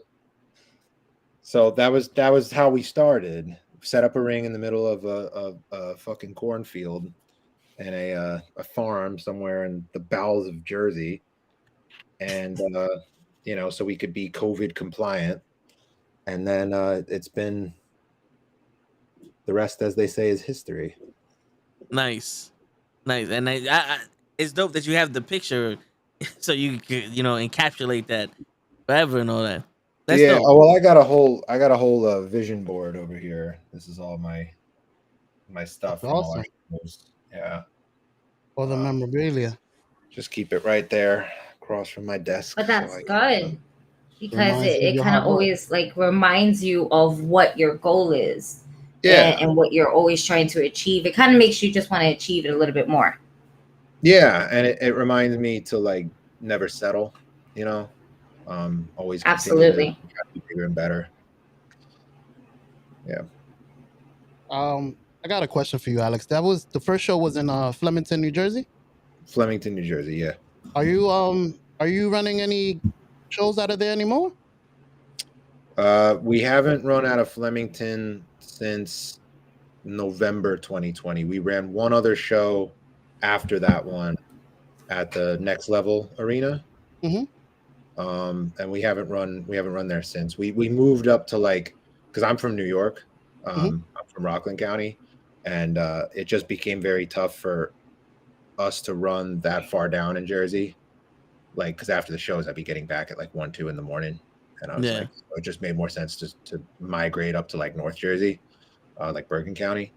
I mean, if we could find a less expensive venue, I wouldn't be opposed to coming back there again. We got some great crowds in Flemington. Yeah, that's close to me. That's why I was interested. I'm like, if you ever go by there, I'll come by Flemington. It's only I'm not going to that farm again though. The dude that owned that place is fucking terrifying. There's some hills out. He's like, the farm is not happening, bro. Wait, they had a little guy in the rocket chair, but it bing ding ding bing. No, it was literally the place was a farm, but it was also it was a working farm. It was a paintball arena. Okay. And then it was an animal rescue center, and then also for veterans with PTSD. It was all of these things operating out of the same fucking homestead. And people, they pulled down this dirt road, and they pull up, and there was, like you said, a guy sitting on a porch in his overalls, and he's like, "Oh, y'all here for the wrestling?" I don't know why he had a southern accent when we're in Jersey. But, he was "Oh, this wrestling, wrestling." That's why. Go past the barn over yonder. He's like, then you'll see it, and then you pulled around the barn, and there was a wrestling ring in the middle of the field. And yeah, we had like our sound system hooked up to a generator in the middle of the field. There was no bathrooms. So if you go back and watch the show on IWTV, you watch the video of it. So there's like the hard cam, you got the ring, and then in the background, you just see this like steady procession of people like just going off into the woods to piss. And like, Wow. Poor crops. I ain't eating no corn from around here. Oh no, it's fine. They were watered, and that keeps the deer away. The urine, or so I'm told. I'm just messing with you. I'm pretty sure they kill all the pesticide after they. They're like, we're marking our territory. You can't go here. Word. Somebody already pissed here. Word. No deers allowed. This is wrestling piss. That's cool, man. That's cool. Yeah. Another question. Yes. Who's your MLW National Open Weight Champion? Is it still Alex Kane? Yeah, it's still my man Alex Kane. He was just wrestled for us 2 weeks ago at our In Bloom 2, which was on April 30th. All right. Yeah, absolute banger of a match against Darius Carter. It was fantastic. And that was my first time meeting Alex. We brought him in for that show. Awesome guy, super cool to hang out with, and he like he's somebody who like he's a younger guy, and he has obviously gained a lot of success recently with signing his contract. So he was super cool, like like obviously like for the younger guys talent to listen to like veterans and like the old heads who have been around for a while, but like I think he had a really interesting perspective as like somebody who was younger that has now gained success, so he was able to like give the other talent some really good advice as far as like what to do in order to get noticed and things like that. But yeah, he's an awesome dude, like in and out of the ring. So that's awesome. Social media champion, as you mentioned, was MCM. Yes, Mucho Chris Mojo. Perfect. Who won the Climb for the Clout? If you don't mind me asking. Yeah, Climb for Clout. PJ Savage of Takeover won the Climb for Clout. Perfect. Is that like a briefcase or? Yep, it's a briefcase. That's our version of the Money in the Bank. I think it's better than Money in the Bank, but that's because I made it. No, it sounds dope. I like it. That's why. Yeah, no, that was a fire match, and I'm not like, I don't like to toot my own horn, but toot, because that was those 7 guys went out there and they fucking killed it, and it was a lot better too. We needed like the redemption so here's another story. I'm just pulling back the curtain and telling you guys all the stories. Hey, when we did the ladder match last year in April, the match is going fine, blah blah blah. It came time for the ending spot. So the ending spot was MCM. Gabe Sky was going up the ladder. MCM clubs him, goes up under him, pulls him off the ladder for a power bomb. He power bombs him out of the ring, takes everyone out on the outside. Clear pathway for him to go up and get the briefcase. So he climbs up, he gets the briefcase, and the carabiner, the hook that the briefcase was on, it locked. Yeah. Oh, so he's up trying to pull it down. So he's fumbling with the briefcase, and it's taking like 30 seconds, a minute, right? And he's fumbling with the briefcase. And at this point, the people who are on the outside, like, they can't just stay there laying down. So they start climbing up like zombies, like in slow motion. It looked like they were underwater, like trying to sell. He finally gets it down, but they're like reaching up like in slow motion, and it sucked because the rest of the match before that was so good, and like the ending just tainted it. So we're like, we were saying like for this year, we're like, all right, first of all, we need to buy a carabiner without a lock, and then second of all, we need to like really make sure that we put on a banger to wash the taste out of our mouths from that last one. And it really delivered. All 7 guys really killed it. But PJ definitely has deserved it.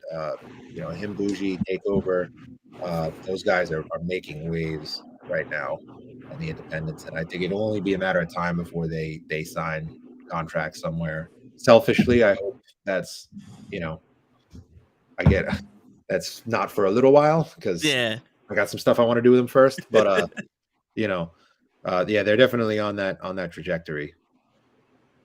Oh, Gigi recently sponsored a match with a female tag team called Thick and Juicy. Mm-hmm. Yes, and I know your tag team champions are Milk Chocolate. So will we ever get Milk Chocolate and Thick and Juicy in the ring together? Oh, I would be very into that. I mean, we do intergender matches at Invictus, so I would not be opposed. And I know Brooke Valentine from Thick and Juicy was she was at our last show. She came to hang out. So that was my first time meeting her. She seems super cool. Oh, she's dope. Her whole personality and everything like that with Willow Nightingale was absolutely insane. Like they had Faye Jackson with them. Yeah, because I know the original Thick and Juicy was Willow and Faye, right? And then Faye retired. So so Faye retired. And still like her manager, I guess. Yeah, well, they actually came out. They actually came out that night. It was kind of like a surprise because there was no mention of Faye. So to see Faye come out with them and everything was absolutely phenomenal. And they put one hell of a match. If anything, it was Women's Crush Wednesday. So basically, the women was the main events of the show. Oh yeah, this was over at Battle Club. Battle Club Pro in Brooklyn. Yeah. We had a Trisha Dora versus Swole as the main event. Nice. Yeah, I did peep that card. That looked awesome. Yeah, so I was able to sponsor that match with with Brooke. Oh, fuck. What? Damn it. This is what happens. Exactly. It always. Listen, I just smoked. All right. Leave me alone. I had a long fucking day. Alec, the head honcho it was got my his nervous. It was my first time ever like sponsoring a match. I was like, yo, this shit is fucking dope. It was my first time ever going to an indie show. And I absolutely loved it. And the best thing is that was your first indie show? Oh man. Yeah. That was what a hell of a match that shit was. It was probably one of the best matches of the night. It was them versus it was Janai Kai and Jordan Blade. There we go. Thank you. Okay. Their names were escaping me, and I was like, "Fuck!" And but the image of their face, like I'm so better with like faces than with names sometimes. Yeah, I'm so terrible at that. Yeah. Brooke, I mentioned the last show that we did was my first time meeting her. Willow's wrestled for us before. She was in we did a closed taping in March of last year to crown our first women's champion. Willow was in that. She went to the finals. She lost to Vicious Vicky in the finals. But Willow's awesome. She's like just like such an infectious personality. She's like so bubbly. She's bubbly. Yeah, absolutely.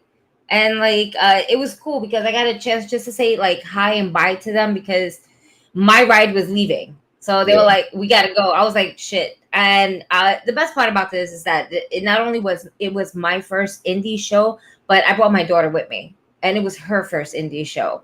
And she was like, I just want to say hi to them. This was awesome. Oh, it's loud, but this was cool. And she was able to say hi to both, Thick and Juicy, lovely women. And they were just like so happy overall. Just to see awesome. Like a young fan and like a 7-year-old like looking at them. She was like, when you were moving and dancing, it was so cool. And then you just like you ran and then you did a flip and it was cool. And they were like, that was pretty cool, wasn't it? That's so wholesome. I got a women's wrestling story that reminds me of. So when I mentioned like Invictus started fall 2020, but I've been in the business before that. The way I started in the business was, I don't know if you guys know Evolve Wrestling. Yeah. So I started out with them, and I was literally just like a peon over there. I would like I did ring crew, and I just like, I would work the door. helped out with the merge tables and stuff. And then I would watch the matches, and they used to let me sit in like Gorilla or like at the commentary booth, and I would just take notes on like the booking and all the production stuff, so that later on, because my goal was always to start my own company, so taking notes on all that stuff, so I'd be able, like, kind of learning as I'm doing. But anyway, Evolve, when they would run in Queens at La Boom, they used to do double headers with Shine, which was like their sister promotion. It was all women, and so they would do the Shine in the afternoon. Then they'd have everyone leave, all the fans leave. They'd change the ring, the ropes and the apron and everything, and then they'd let the fans come back in for Evolve in the evening. And the thing with the Shine shows was they always had really great female talent on those shows.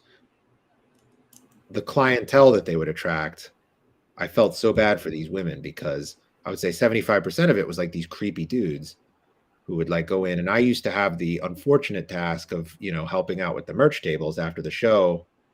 And I would always have to be the one where like the guys would want to be like, can I take a picture with you? Like, and they'd be like, with their arms around them, and like the hand would start to go down a little bit. And I'd be like, up.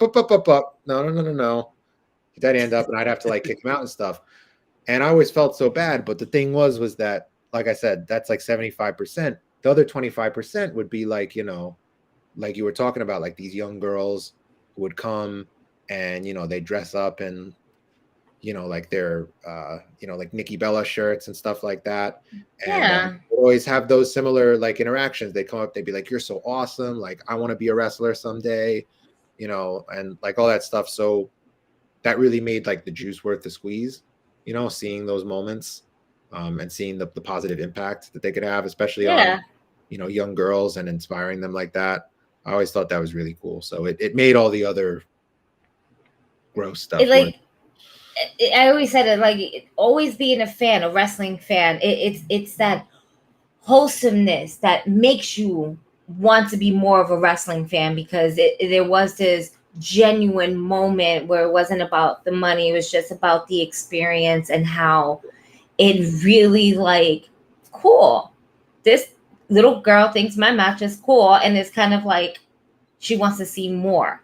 That's awesome, because that's what I'm coming here for, is to be like this little small spirit. And it's just, they were so sweet about it. I was like, you girls rocked the whole match. It was just a great moment. And even my daughter said hi to a couple other wrestlers, just saying hi to them, and they're like, hey, what's up? She's like, yeah, the wrestlers always tell me in the locker rooms and stuff that they would always 100% of the time prefer to wrestle in front of kids, because they say like kids don't question anything. They're not like the smarks that sit there and like pick everything apart and look for things to criticize and boo the baby faces and cheer the heels, like just to be contrarians. Like, they just like, no, the kids just accept what you put in front of them, and they're just easily impressed, and they love it, and they get just so enamored by the big, larger than life atmosphere, and they're like, we would much rather just wrestle in front of a crowd of all kids, like than the adults. And I was like, I could definitely see it. I could definitely understand it. Yeah, Matt right now, Matt Awesome. I actually bumped into him at Battle Club Pro, and it was great because my daughter remembered him the first time. The first time she saw him, he slapped toe on the back of his leg with a chancleta. Because that's what we do, right? I've been limping ever since. What you do, bro? I grew up with nothing. him. He was just standing. He was just standing there talking shit. This was the best part. He didn't do anything. He just stood there. All I saw was somebody coming at him with a chancleta, and I was like, "Yo, what the? Oh!" Did he sell for him? He just hit him with a chancleta, mommy. Yes, he did. Those are loud. Oh, that's Matt. When I found out it was Matt who smacked with me with the chancleta, I sold for him. Yeah. When I turned around, so who the fuck just hit me? Oh, yeah. Then the Bronx came out first.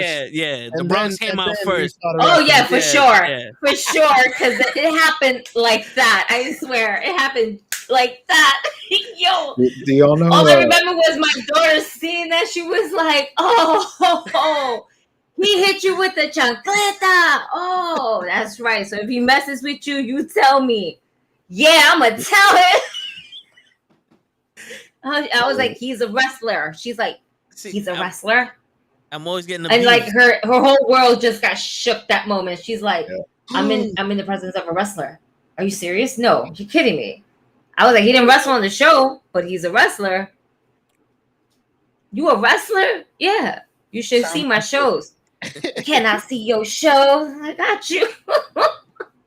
My daughter's very into this. Yeah. She's not into it, but then she's into it because she's like, she'll watch it, but then she'll be like on her tablet, and then she's like, "Yeah, what are you doing? Huh? No, nothing. It's the master multitaskers." Yeah, word. Every kid nowadays at a time, right? I agree. That's the thing about the indies, though. That's what I fell in love with when I was a kid. Is because like before I ever went to my first indie show, I went to a couple of like the WWE house shows at the Garden and stuff, and we're up in the nosebleeds. You always felt like it's like wrestling is cool, but it's very distant from you. Like you're either whether you're there in person, the ring's very far away, you're watching through the TV, there's like the screen separating you. When I went to my first indie show, I was like, oh my God, like I'm right up there, up close. Like the guys get thrown out of the ring and they land at my feet. Or if I say something to one of the wrestlers, like they're going to turn around and answer me. Like, and I just thought as a kid, that was the coolest thing, is just feeling like you're part of the show. And it's still something that it continues to excite me to this day, is just that like intimacy that you can only get in indie wrestling. So keep taking your daughter to shows. I'm sure you're making them last a lifetime.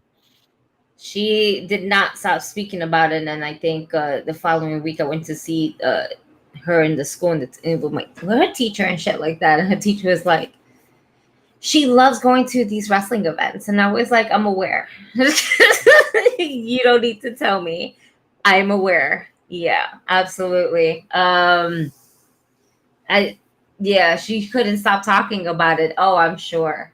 She told you how she high-fived everybody? Yep, that sounds about right. Yep. She took pictures too? Yep. It's like I'm thinking on my head. I was like, she told you our friend drove us? Yep, that's everything. I'll tell you the story from beginning to end. And all her friends are like, you went to a wrestling show? Yeah. What? Yeah. Well, she knows not to try any of the moves on him at recess or anything like that. See, that's the problem. Yeah. I have no control of that because I'm not there. Yeah, I'm telling you right now, me and Matt and Awesome RKO'd each other about 150 times each in high school. We just run around, got him, boom. The most ignored one. I do that at work now. Like I still do that at work. Yeah. Oh yeah. On Wednesdays, I'm there in the morning, and I'm like, "Hey y'all, what's up? It's Wednesday, and you know what that means. All y'all niggas is gonna get it. Remember, it's wrestling today. I have every right to super kick one of you. It's a super kick party today. Yep. Don't test me.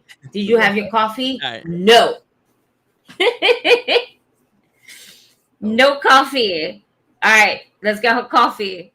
But it's no matter what age you are, you're bound to still do some wrestling moves to your closest friends. And with children, they're gonna fucking do it without even trying to do it. And my old block growing up, my boy, he didn't know the name of the sleeper hold, so he called it the Jimmy Fly Snooker. And if you walk by him, he put you in a sleeper hold. I got you in the Jimmy Fly Snooker, and you had to tap to get out. So that's what we would do. We're playing in the middle. We're playing wiffle ball in the middle of his pitch. I just jump on him. Got you. Because we don't listen to the first word in every sentence. So when you say "don't try this at home," we hear "try this at home." So it's like, hey, We got permission. We got permission, so that's it. Power bombing everybody. Do this. Okay. Yeah. Co-working shops all day. We give RKOs all day. Like, hey, so by the way, okay. God damn. That was all right. Stunners all day. Yeah. Stunners are fun. Yeah. Yo, best part. If there's no customers for me, I am putting I'm like, listen, it's just you boys and me. I'm putting some wrestling theme songs right now because I'm in that type of mood where I need to listen to a couple of wrestling theme songs because it's going to get me into the right mood to deal with bullshit that's going to come through those doors today. All right, what we got? We're going to put on The Rock. Stone Cold. We're going to put on all the classics. And the best part is that at least each of the guys who knew stuff about old school wrestling, not so much of a head like myself, but they knew their Macho Mans, they knew their Stone Colds, their Rock, the Nation of Domination. You know, we got a little bit of things. Bret Hart, and they all literally did an entrance for each and every single one of the theme songs that came out. I was like, this is great. This is great. Hold on. Let me put on NWO. Let's see what happens. I knew it was gonna be these three motherfuckers. I knew it. Who's Hogan? None of them, all of them, like, nah. We raise a Ramon. We raise a Ramon. I was like Scott Hall, but it's okay. Continue. And they're like, we all can't be Scott Hall. The tall one. I'm gonna be Diesel. Kevin Nash. I will accept it. Go ahead. Keep going. See what I mean? Listen, if you're going to say the names at that time with me, you must say it right. But the fact that you got the character from before, I'll accept it. Because you're not a wrestling head like me, but I will accept it because I appreciate you taking the time for this. I'm proud of that. Yeah. yo, Alex, speaking of NWO, are you an NWO guy or DX? Oh, you're going to make me choose. I'm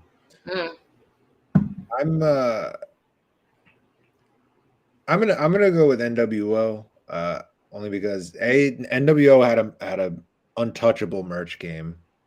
Their merch game was much better. Yeah, too sweet. Also, like, DX got me in trouble a lot. Yeah, I 100% blame them. To the teachers, blame that on them. Yeah, the principal, to everybody. All the above. Driver. All the above. Yeah, no one's gonna, nobody ever got a detention over that, Yeah, right.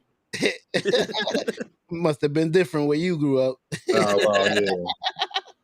Dude, I was in detention for that. No, he's talking about the NWO. He's talking about the NWO. I'm talking about Yeah. Nobody ever got a detention over the too sweet, No. I agree with you. I got a question for the host. I mean, for the guest. Mr. Alex, did you ever? Hey, you taking my job, Alex? Now, see? Did you ever want to be a wrestler? Yeah, I think like everyone like who works like in a backstage role or a non-wrestling role has always like had those fantasies a little bit, Yeah, and entertained it. But I, from a very early age, like, knew not to kid myself. I'm not athletic at all. I played Pee-wee soccer for exactly 1 month, and then I quit. That's the extent of my athletic background. For me, like, it was always just more of like the idea of like the storytelling part that really interested me, because I was always like a really creative kid growing up. And it was like, when I found out that wrestling was fake, we don't use that word. Sorry, it's scripted, whatever you want to call it. Yeah. When I first found that out, like, I was devastated. Like, but then, I started to think about it. Then I became curious, like, how do they do all of this? Like, how do they decide who wins? Like, and the storytelling and stuff. So I got really interested in that. So the short answer is, yeah, of course. Like, I always wanted to be a wrestler, and I thought of like, my character and like what moves I would do. But now I'm like, I can still have those ideas. I'm just going to give them to other people that can actually do it. Like, What were some of your ideas? Oh, dude. Okay, so one of the biggest what could have been stories in WWE for me was, do any of y'all remember Paul Burchill? Yes. He was the pirate. Yeah, the pirate. Yes, yes. Gimmick. So like I would love to see another pirate gimmick. I think enough time has passed. Like I want to see a full-fledged, like some dude just fucking swinging down from the rafters, like the Pirates of the Caribbean song. You know, hitting someone with a fucking anchor or something. Like I think that would be outstanding. You know, Woodfoot. Yeah, like the peg leg. Yeah, exactly. I think that'd be great. Like it's just campy enough where like you could do it. Like, yeah, I don't know. And I thought of all these like moves that could go along with it. Like, you know, you call it like I don't know, like anchors away or something, like some kind of like brain buster. I don't know, like that. Yeah, all that stuff. So I thought like that was really cool. I've come up with a ton. Like, but yeah, whenever I have good ideas, I feed them to people. I feed them to some of the wrestlers that I have, help them develop characters. Was it your idea to use the pure rules match? Yeah, so that is very interesting story behind that match. We found out, obviously, that match was supposed to be Rob Martyr versus Ken Broadway. We found out like an hour or two before the show that Ken wasn't going to be able to make it. So we had to scramble. And at that point, what you do is, as a promoter, as a booker, if you find out that a wrestler is not going to make it like the morning of, you call everyone who's booked on the card and you see who they're driving with, because the wrestlers drive together to shows. And you just find out who's available. So I start running down the list in order. Max Zero is the first name on there because he wrestled on the pre-show against Dennis Morgan. That match will be available soon on our YouTube channel. So I call Max and he was like, hey, he's like, we're running a little late. We're driving down from Massachusetts. I was like, oh, I was like, we is good. I was like, who's with you? And he's like, Travis Huckabee. And I was like, so I knew Travis is someone that I would wanting to bring in for a while because I knew that he was a really good technical wrestler, like very, like Bryan Danielson-esque. Malenko-ish. Yeah. So I literally, the conversation went just like this. I was like, hey, Max, put me on speakerphone for a second. And he's like, yeah, you're on speakerphone. I was like, Travis? And he's like, yo. And I was like, you're booked today. I was like, you want to wrestle Rob Martyr? And he's like, oh, yeah. So that was literally how that match came together. And then after the fact, because I just wanted to make sure he had an opponent first. But then once he got there to the venue and we talked it through, that was when the idea of the pure rules stipulation came up. And I'm going to say it right now because he's going to give me shit for it if I don't give him credit for it. But it was Pete Rosado, who's our commentator, was the one who actually pulled me aside and said, yo, if it's Huckabee versus Martyr now, he's like, you should make that a pure rules match. And I was like, so the best bad idea. So we did. But yeah, that match came together. I mean, it's crazy to think how like that match was easily one of the best matches of that show, and it came together literally like an hour before it started. I was just about to say that was a great match. Yeah, I really enjoyed that one. Just I love like a good technical match, and Rob Martyr in particular. Like I said, Travis is excellent, but Robert Martyr, I mean, mark my words right now, give him within 5 years, he's going to be on TV.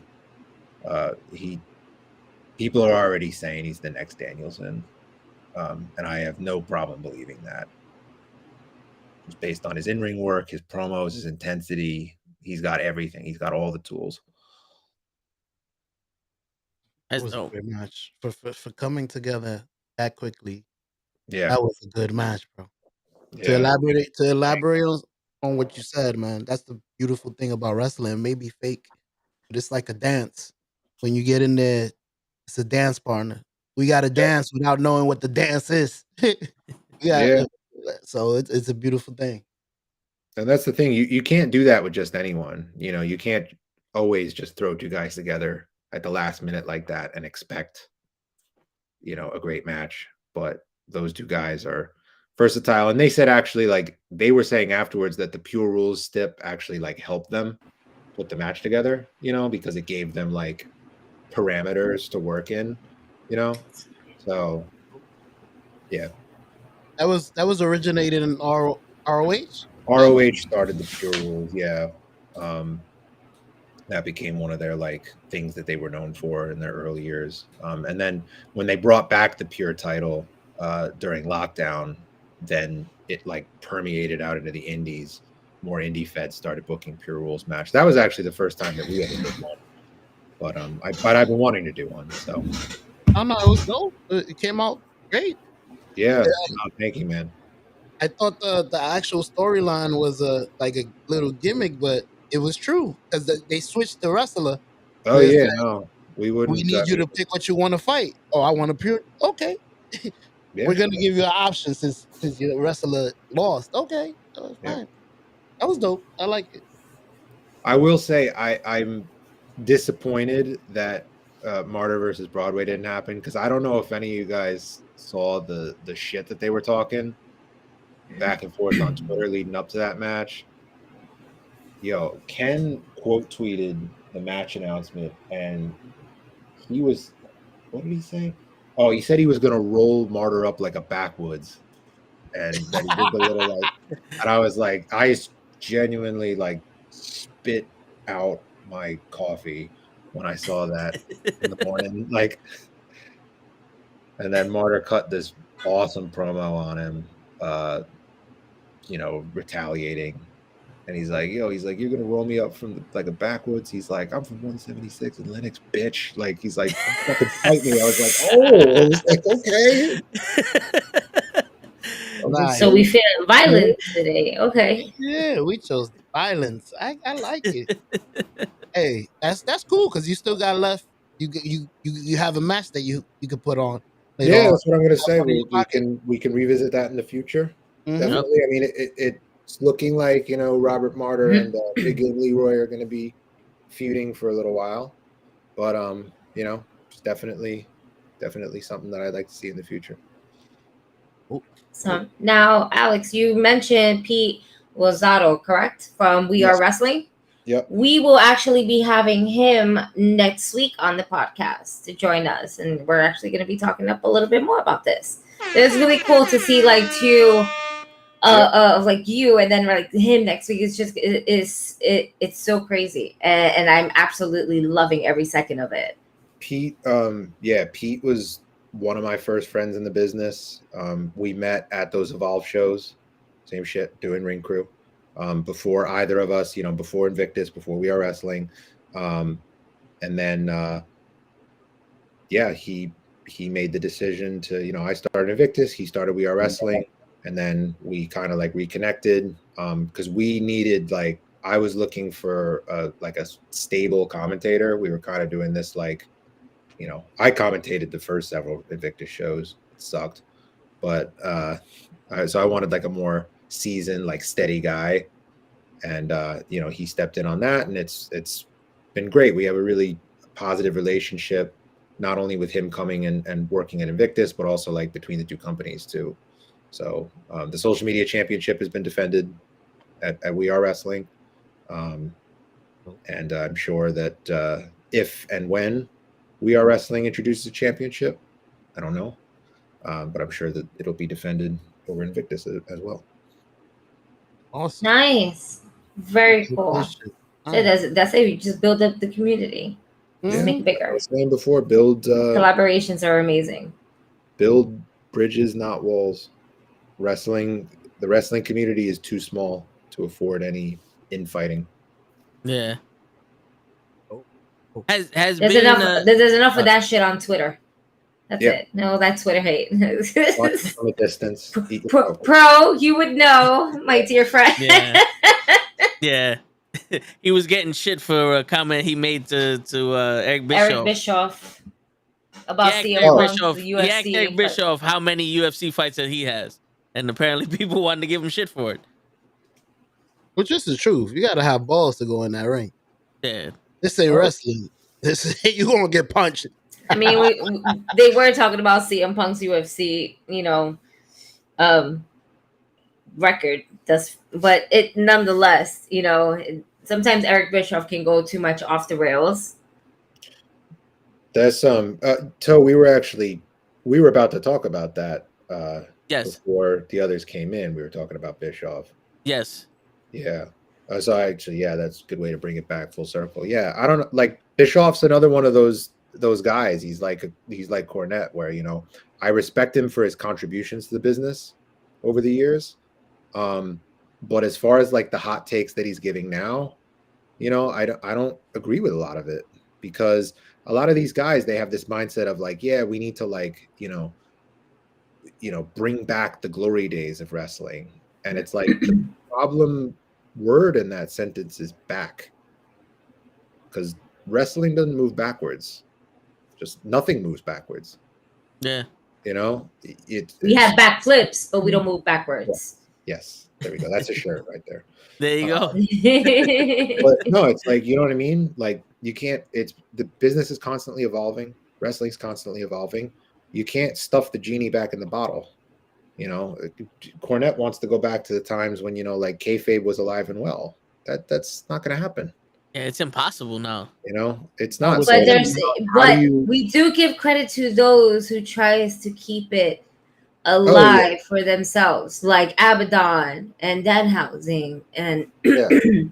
The list.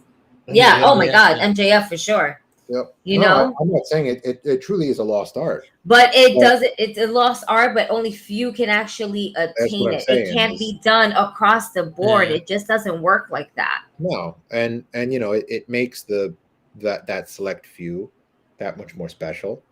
But at the same time, it's like, all right, for everyone else, we have to learn to, adapt to it, adapt to that new reality. It's like, okay, so, the fans are aware that it's scripted now. Lean into that, right? Mm-hmm. Blur those lines a little bit. Yeah. But yeah, as far as like Bischoff is concerned, I don't know. I've listened to 83 Weeks, like a few episodes, just hearing him talk about,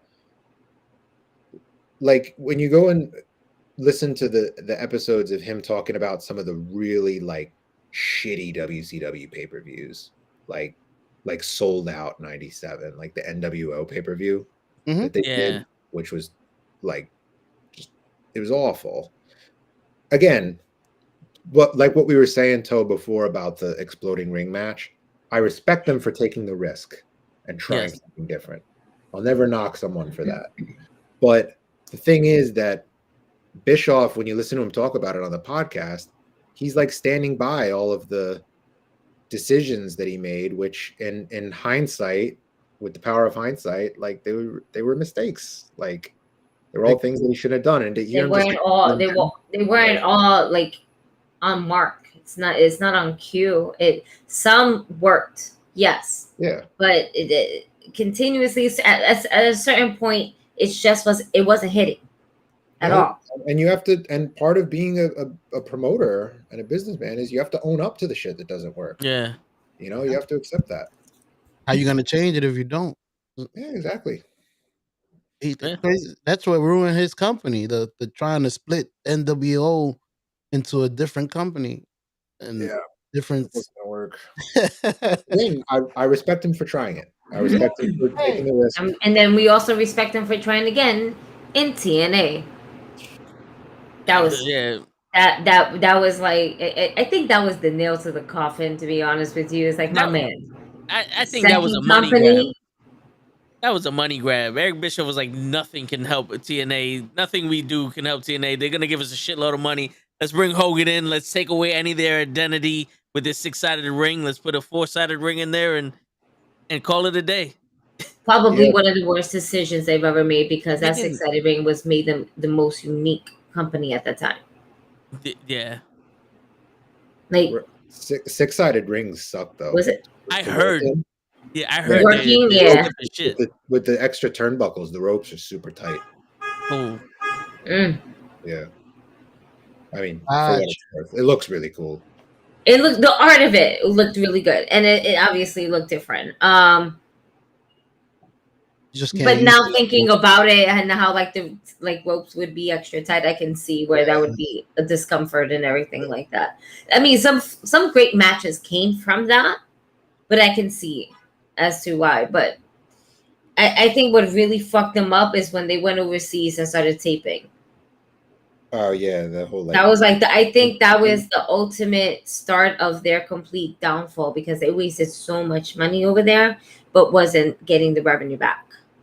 Yeah, absolutely. I could only imagine how many people got injured. If you're doing something for 20 years and then you switch the ropes in the ring, and I go to do that same move on a tightrope. Yeah. I could Well, I only mean, they had imagine. the X Division title all the way at the top, Yeah. and it was a fucking X mark. Yeah. Well, Ray at WrestleMania when Drew McIntyre cut the ropes and then they had to put the new ropes on, and it wasn't even. He almost fucked himself over trying to do a springboard on that middle rope. Because I don't know if you know, Oh, yeah. my man almost Yeah. ate that rope when they didn't put them ropes in right. Yeah, that's safety issue, bro. But we spoke about Eric Bischoff, but Jim Cornette is another dude that makes stupid comments. He said that Keith Lee he sounded too intelligent. I don't know what that means. Like, have you ever told a talent you sound too intelligent? I think what he was trying to tell him for your looks. Maybe he was. So again, it goes back into so he's supposed to sound dumb. Yeah, like he's supposed to dumb it down. Like you don't look like you're supposed to be smart. Like, why are you talking like that? That's how I felt. That's how I took Because he thinks he looks like a buffoon, so he should be a buffoon. Yeah, he should be. But it needs to stop. We already have wrestlers that are fucking giants that look like buffoon niggas. Since when Omos became Uga Muga? Come on. Yeah.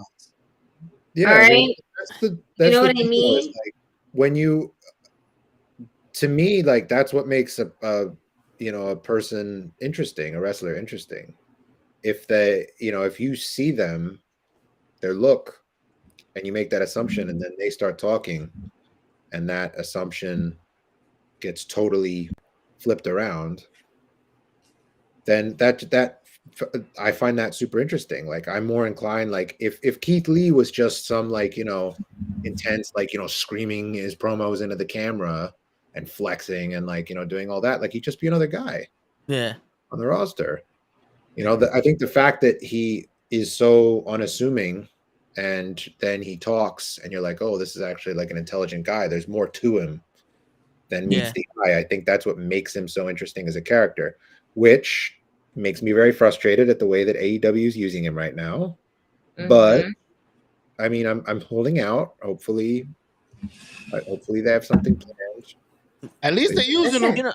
True. Listen, let him and Swerve win the tag team titles, and they will be the first African American team to win the AEW tag team titles.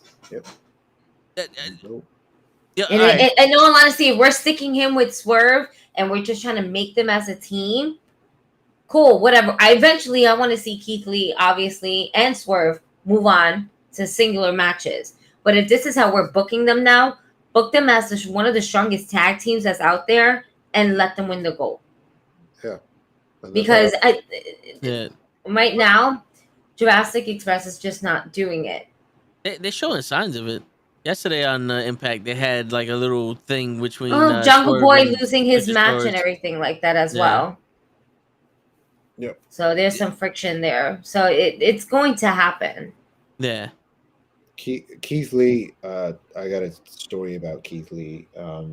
I met him in 2017. It was the first time I met him. It was at an indie show in Ridgefield Park at Pro Wrestling Magic, and I got to talk to him for like 10 minutes because if you can wrap your heads around this, there was nobody at Keith Lee's merch table.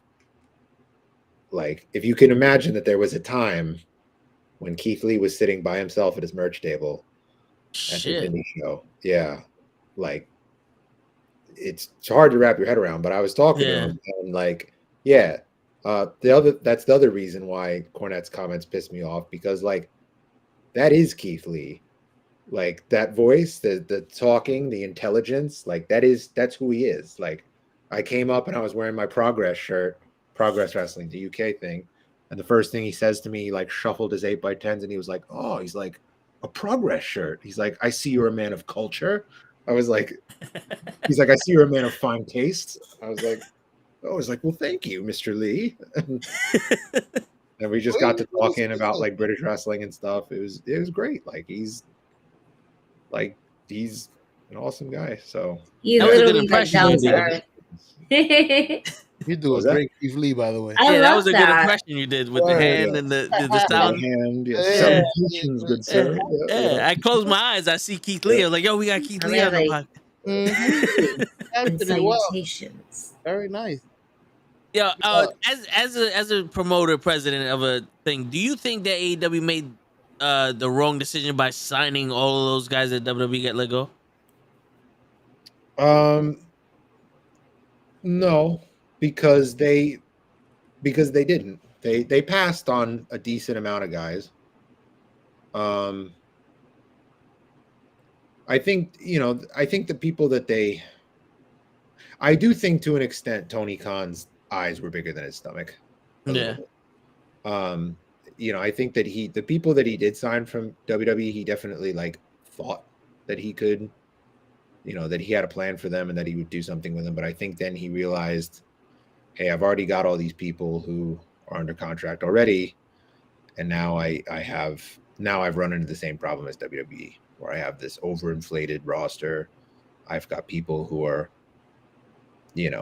languishing on Dark, which is like their version of developmental, pretty much, So I think he realized, and I can relate to that struggle, because as an independent promoter, especially, you don't have anyone under contract. So there's dozens of people that you want to bring in, but you just don't have a spot for all of them. You don't have a role for all of them to play. And you don't want to just bring someone in for a one-off just to, have them job out to someone and then they're gone. Yeah. Right? You want to do something with them while you're there. So yeah, the short answer is I do kind of agree. I think that it was, I mean, yeah, like I said, the people that he signed definitely were the ones who had more potential, or maybe missed potential in WWE. But I don't know. It was, they were going to sell tickets regardless. I think what I don't think they signed too many. I do believe that the original AEW roster, however, that are not big name ticket sellers, your Joey Janela's, your Sonny Kiss, Frankie Kazarian, like not for nothing, but Frankie's basically on Dark all the time, and he's always doing his thing. Yeah, it's just, you see a lot of the original AEW roster on Dark facing a jobber. And then some matches that are here and there. You got the Acclaim as well, trying to lighten the mood with, the Acclaim. Everybody loves the Acclaim, I love them. My God, entertaining as shit. Oh, man. So, go ahead. Finish what you were saying. So, yeah, no, I don't feel like they wasted or they just signed too many former WWE employees. I just feel like they also lost touch, and I have so much talent. What am I going to do? What are my original talent? And then that original talent pretty much got pushed to the side too dark. Yeah. Well, some of those names that you mentioned, people like Kazarian, for example, and I know this because I know people that have worked Dark, and they tell me these things, like Sonny Kiss being another one. But Kazarian is kind of at a point now where he's been around forever. I mean, he's been around. the early 2000s, even the late 90s, I think is when he debuted, 99 or something like that. But anyway, well, he's at a point now in his career where, you know, he doesn't need to be main eventing and he doesn't need to be on the pre-show. He's okay with, you know, giving his knowledge to the younger workers and working with them on Dark and, you know, helping them develop his talents and working backstage. And he can have a very fulfilling role as that. And Sunny Kiss, from what I understand, it's a similar situation, even though she's not as much of a vet. Still like having that producer role and being totally content with that. You know, the issue is when you're signing people who are aspiring to be in the main event on the main roster, right, and fighting for those spots, and then they get relegated to job, you know, going on Dark every week. So I think that, you know, it all comes down to like having a clear plan when you bring in someone new, a clear trajectory for them and how you're going to use them. Yeah, I think they just became available too fast for him to actually have a clear, concise plan. He probably was like, "Oh, Keith Lee, I could put him in a match with this guy," and then you know, he just didn't get past that part of the fantasy booking. It's just at a point where, like, you know, when you have some big debut, a big announcement or a big surprise every week, but then you're not able to follow up with that. Yeah. From there, you know, it's not a sustainable formula. Yeah. You know. Wasn't the last big announcement was New Japan Pro Wrestling? The Forbidden Door, which the Forbidden Door, right? Yeah, that got me hyped, but you know. The Forbidden Door. Yeah. Jay White, Switchblade. Let's go. I'm excited to see him. I'm excited to see this collaboration because I feel like if New Japan was gonna do it with anybody, if AEW wasn't around, they would have felt forced to do it with WWE, and they probably still wouldn't have done it with WWE. Maybe here and there some wrestlers, but you know, the way I feel like this collaboration would be, and with also having ROH as well, it's gonna be big. What I'm really worried about is when ROH and New Japan used to do their shows together, it was always like it would be a bunch of tag matches, like 6-man tags, 8-man tags, and I really hope they don't do that with Forbidden Door. I hope they give us like proper dream matches. Yeah. That we all want to see. But the problem with that is, you know, it raises a question. I mean, we're about to have our first joint show next month on June 4th. Booking those things and figuring out how to do it in a way where like everyone comes out looking strong. Word. I'm not selling to you. Yeah, well, I'm saying like it's tough, right? Because you don't want to, you know, my company can't look weak. You want to send your guys to the chopping block, you know. Yeah. So it's tough. But I'm curious to see how it's going to work out. I know Show was trying to ask a question, and Lay, our other co-host, our other co-host, Lay, he's in the chat right now. He couldn't make it to the show, but he has questions for you. But Show, ask your questions first, and then we'll get to Lay. Quick question for Mr. Alex: we talking about Tony Khan, Mr. Alex? Didn't you steal Danhausen from AEW? But then again, you say you don't sign people. No, we don't sign people. No, Danhausen wrestled for us before he got signed to AEW. Okay. Yeah, so what happened was he wrestled for us. He had a match in last September against Big Game Leroy. It was a title match. And then that was one of his last matches before his injury. He broke his leg. And then AEW actually signed him while he was still out on injury. He must have been that good. Yeah. So, and that was why it took him so long to like actually have his in-ring debut with AEW, because he was still healing the leg. But they still had him doing the spot. He jobbed this past Wednesday. Well, Danhausen, you know, his thing was, again, I'll pull back the curtain a little bit, but when we brought him in, his whole thing was, you know, he's like, listen, he's like, I don't care. Like, if you know, if you have the other guy go over. He's like, I'll lose to anyone. He's like, I just want to look good while I'm doing it. You know, I'm Yeah. like, I respect that. Mhm. So they went out, they had a good match. But yeah, Danhausen, we wanted to bring him back to have another match with Killy McMurphy, but it didn't happen, unfortunately, because he got signed. But It's good though. Enjoy. Still Yeah, had a moment. enjoy it. Yeah. Yeah, that- no, I'm glad that we got him in the first place. yeah. Yeah.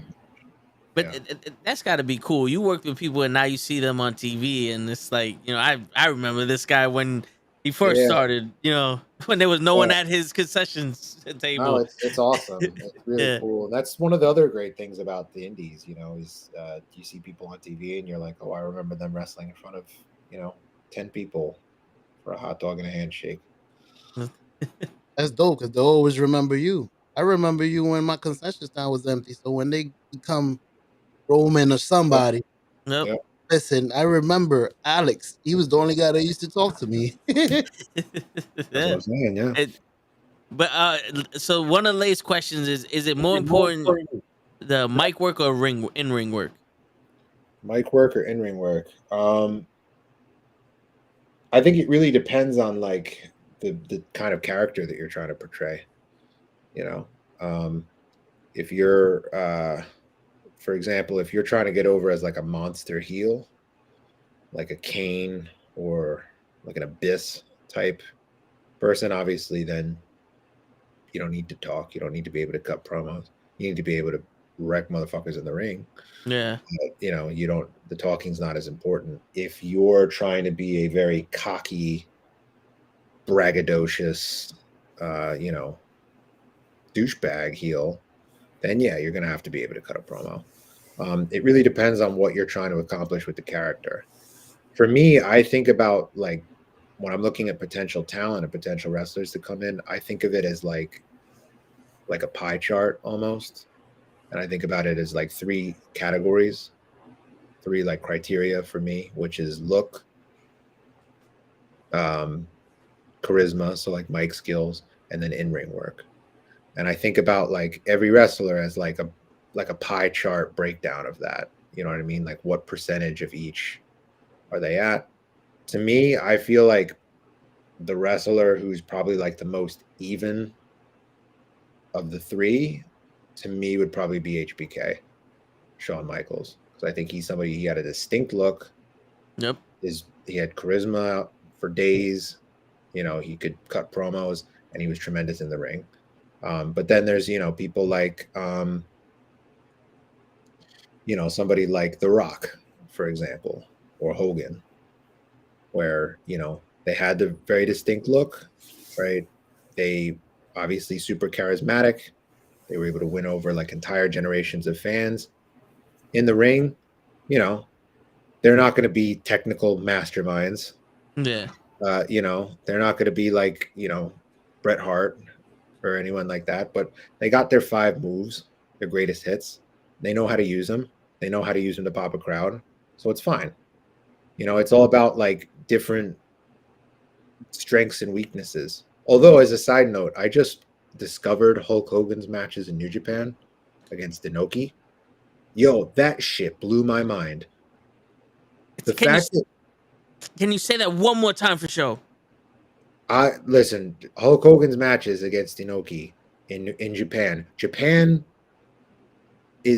truly has the Midas touch. It brings out the best in everyone. Hogan's matches in Japan like absolutely blew my mind. Like he's like going back and forth. He's busting out moves I never seen him do. Yep. I've been telling this to show for years. You're muted, show. I've been telling this to show for years. Hey. The Hogan can't wrestle. I said, watch his matches in Japan. And then the fact that you co-signed it, I told you, I'm not fucking crazy, I was muted. I was like, yo, that's crazy. He's been saying that for years. He's like, because I say Hogan is only a leg drop, a couple of shake of the head, maybe a boot. And he's like, no, you got to watch him in New Japan. He used the what did he call it? The axe bomber. It was the lariat that he would use. He didn't use the leg drop in Japan. He would use the axe bomber lariat. That was his finisher. The thing is, like, one of the reasons why like Hogan's so underrated too is when you watch his stuff in Japan, Hogan was a lot smarter than people give him credit for. Like, so he understood that like the Japanese audience was super different from the American audience he was used to. So his whole style was different over there. The moves he would use, the offense he would use was a lot different. But also, if you listen to his promos when he was in Japan, like his promos were very different because in Japan they do like the press conference style promos. Mm-hmm. It's meant to be presented more as like a sport. So there was none of the, well, let me tell you something, brother. It was all about he's talking in the microphone. He's very reserved.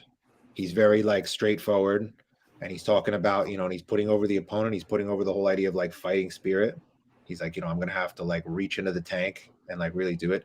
And he's playing to the crowd so perfectly because the Japanese audiences are like, they're very tough to please.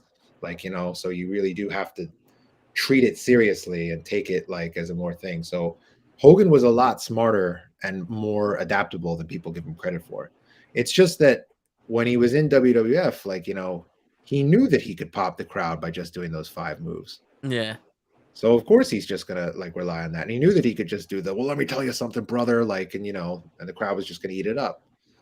But again, if you watch his work in Japan, you really start to appreciate like just how smart to the business he was. And at this point in time, the main head honcho has just became the Knucklehead family. I appreciate you. You have become like a brother to me because no one wants to see this when I defend my man Hogan. And I appreciate that we needed an outside consortium to school y'all on this. And I hope Kenny's watching because he needs to hear this shit too. But another question that Lay had was, as a promoter, how do you elevate younger talent? How do you elevate younger talent? Well, I think that the first thing is, going back to the previous question, is like identifying their strengths. So deciding like, of those 3 factors, talking, the look, charisma, like what are their strengths? What do they need to work on? And then you play to those strengths, right? You book them in a way where those best attributes are highlighted. I think first impressions are everything in wrestling. So I think when a new talent, a young talent is debuting, I think it's really important that you put them you set them up to succeed.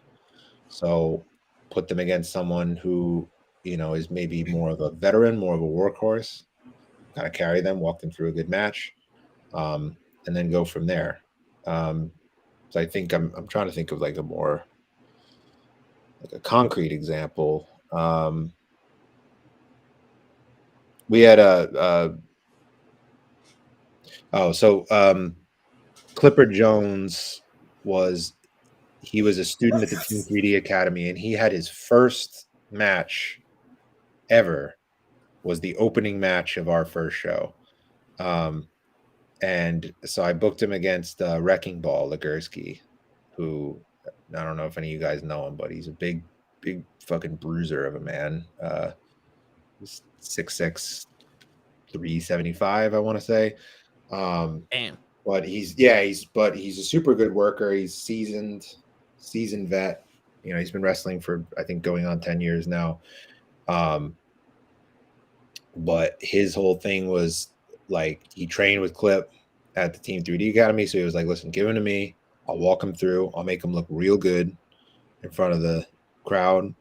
There'll be a lot of give and take. It's not just going to be me squashing him, So I was like, all right, go for it. And they put on a terrific match. He would never, when he came back to the locker room and like the other people in the locker room found out that it was Clipper's first match, they didn't believe it. They were like, this bullshit. There was no way that was his first match. And he's like, yeah, no, that was my first singles match. Like, wow. So it's all about, like just having a good dance partner. Mm-hmm. That can have a good match with a broom, right? Oh yeah. Yep. And that's dope. I like to hear that, because I always figure it's like wrestling is a team sport, because it's not gonna look good unless everybody's involved with it, equally. So when you hear the stories of people in the back, like I gotta win and this gotta, it's like, I always thought, like, wouldn't it just be better if you put it on a show? Like, I don't know the politics of it sometimes. And fortunately, I've never really had to deal with that because I like to think I'm a pretty good judge of character when I book people. Like, I don't think I would book anyone that would pull something like that. And if they did, I probably wouldn't bring them back because you have to understand how you fit into the bigger picture. As a worker, you have to understand what you're bringing to the table. You have to understand like the role that you're playing. So, yeah, I don't understand it either, honestly, but it's fun to hear about, listen to stories about on those podcasts. It's true. Yeah, dealing with it firsthand as a promoter. No, thank you. No, I hear you. Yeah, real quick. If you had the book show in a match, who would you put him up against, and what kind of match would it be? Are we talking like people who are on TV, like one of my guys, like who fantasy, whoever, one of your guys, if you want to punish him, somebody on TV, whoever you got. It could be in the bodega match too. The belt up on the line. Listen, that's the tag belt. So you need a tag partner, show. You got the wrong belt, show. My bad. You want the toe in the show in here? We got the toe in the show. We could do the tag belt with the toe in the show. All right, there you go. You got the fantasy football title. All right, there we go. Okay.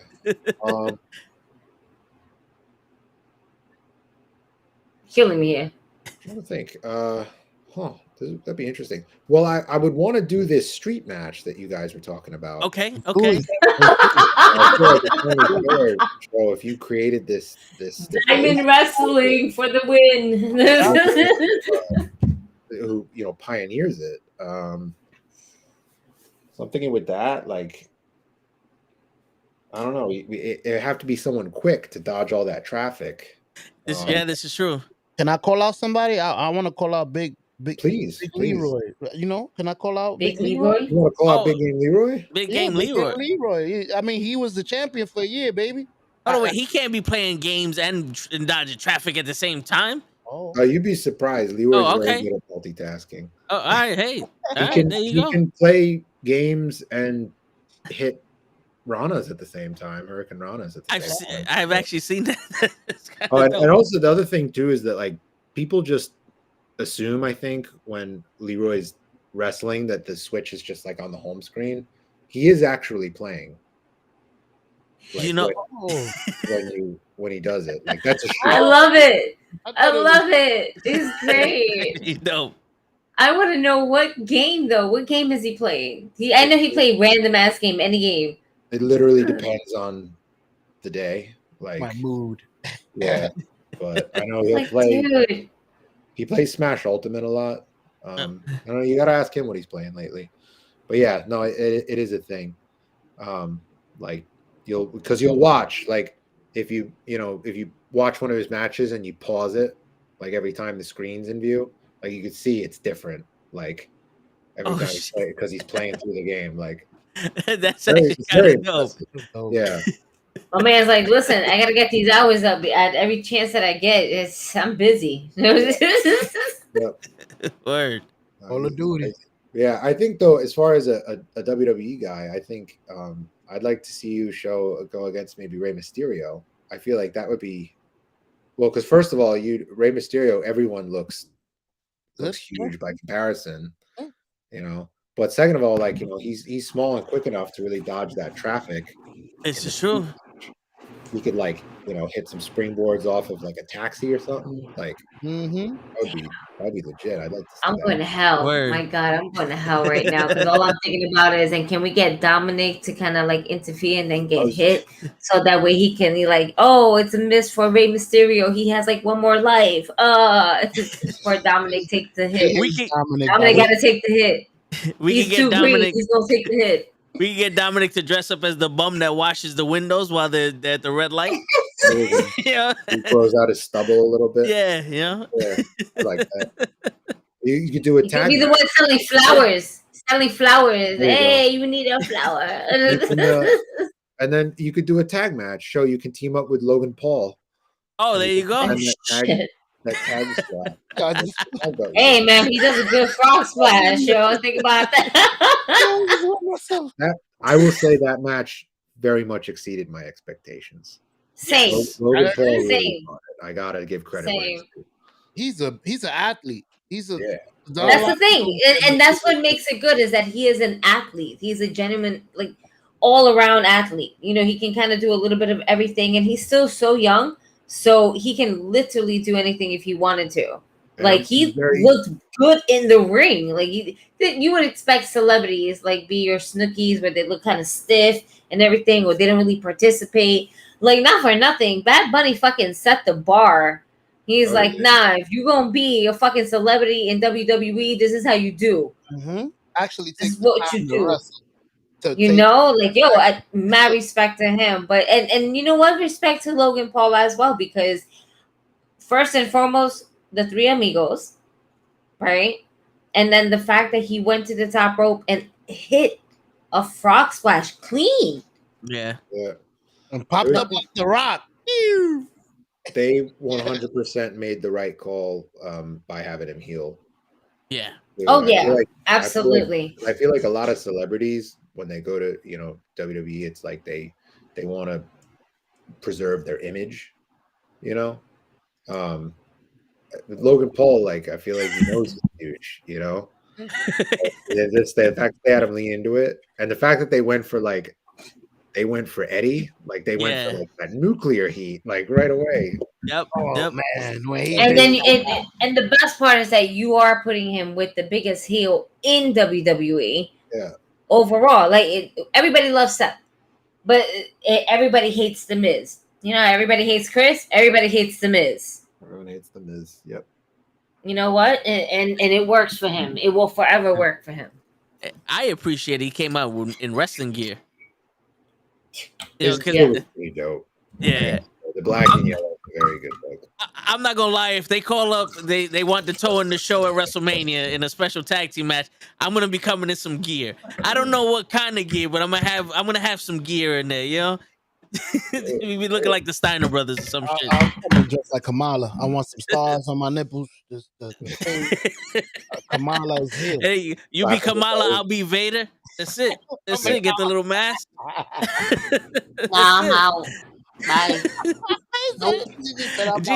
Gigi's scarred by the amount of flesh she saw from us. So. Hold on. I must bring this. Yeah. We had shows strip on this show before. Oh, nice. Yeah. No, it wasn't nice. Fuck out. What do you mean it's nice?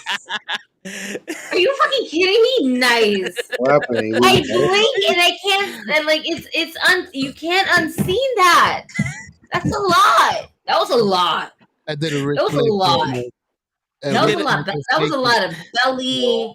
A lot of shit that was not meant do it to the general public. Okay. He pulled off the Ric Flair promo. I had to. Eric Bischoff, I'm not fucking leaving. And I got butt naked. I had to do it. Yeah. That's one of the best promos in the world. I'm not leaving. You cut the camera. I'm going to be naked. I don't know whether to drink more first or to smoke more first at this moment. I blink and I can see that, and it's disturbing. And it took a long time for me not to think about that, and now it's back in my vision. So you're welcome. Go fuck yourself. No, you're welcome. I tried to do a Ravishing Rick Rude promo when Liz was here, but they stopped me. You know, they didn't want to see the 8-pack. You know, you know what I'm saying? Of beers, 8-pack of beers. Of soda, okay. That's even worse. Oh, at least get drunk. What? I'm high off life, Gigi. You're hopeless. You're hopeless. You're not high. You're hopeless. Coño, I'm gonna be high off of weed. Fuck you. Yeah. Alex, if you want to see Show cut that Ric Flair promo again, he'll do it for you right now. He almost broke a rib, throwing that elbow drop on the cement floor, but he'll do it again. He'll take off the shirt, the shoes, the hat. He'll shave his beard. No, he won't. I spoke to the wife. She said no. It's not going to happen again. He's sleeping. I know for a fact she goes to bed at 11:30. It's 11:30. Shut up. She's sleeping. I would not do that to our guest. No, man. Thank you, Toph. Thank you, Toph, for having some consideration for our guest. Our guest. You mean show? My entrance. I said Toph. Yeah, I you always said do Toph. that. No, I hear you. No terrible one at knows that. my name, Alex. Even my real name. My mom would call me my brother's name. People at work call me my brother. They don't even know I have a brother. Like, no one called me by my name, whether it's fake, whether it's real, whether it's like shit, man. It's okay. It's all love. And I can't even get naked on my own fucking show. No, we can't. Praise Jesus. We're gaining followers, not losing them. You're better off dressing as a fucking hot dog. This is true. He has done that before. Yeah. I know, that's what I'm saying. His better chances is dressing up as a hot dog, not to get naked. It's with a fucking hot dog outfit. That's terrible. Don't do that. Don't do that to yourself. Don't be a hot dog. I'm saving the hot dog for the OnlyFans. Right? Be a banana. I have a banana. I have a banana costume also. His brother. There you go. We're going down there. Be an eggplant. Get an eggplant. Oh. That's your Mania gear. There you go. The hot dog. Hey. Mania gear, yeah. Oh. I got my own run and everything. Shoot. Do we get the $5 million card, the Pokemon card? For you, show? Yeah, of course. Come on, It's like going to be the bootleg from Canal Street, but fuck it. You know what I'm saying? Shit. Well, the Chinos and the Jamaicans got that. Word. The El Mundos. That's it. Mr. Alex, when's your next show, by the way? Sorry to cut you off. Next show is going to be Friday, May 20th. Takeover versus Shane Taylor Promotions. One night only down at the hallowed halls of the Ridgefield Park Knights of Columbus, Ridgefield Park, New Jersey. That's dope. Very exciting. Yeah. This has been a long time coming. Takeover has been talking a lot of shit on social media. They've been calling out Shane Taylor Promotions from Ring of Honor for a while, and now Shane Taylor Promotions has accepted their challenge. So that's really going to be the theme heading into it. So they're kind of like the biggest faction in Invictus versus one of the biggest factions on the independents right now. So it's going to be really exciting to see how that's going to go. And then we got a bunch of other showcase matches from Invictus as well on that show. We got Big Game Leroy versus Ken Broadway, 5 years in the making. Okay. Going back to their House of Glory days. So that's going to be really exciting. And then, just a lot of other matches. Number one contenders match for our women's title. Riley Shepard versus LMK all fucking day. Little Mean Kathleen. So that one's going to be really good. We got Mucho Chris Moljo defending the social media title against Love Doug, everyone's favorite Cupid, the real life Cupid. I'm combining their nicknames. Real life Cupid. It's everyone's favorite man crush. Yeah, that's right. So yeah, it's gonna be a really good time.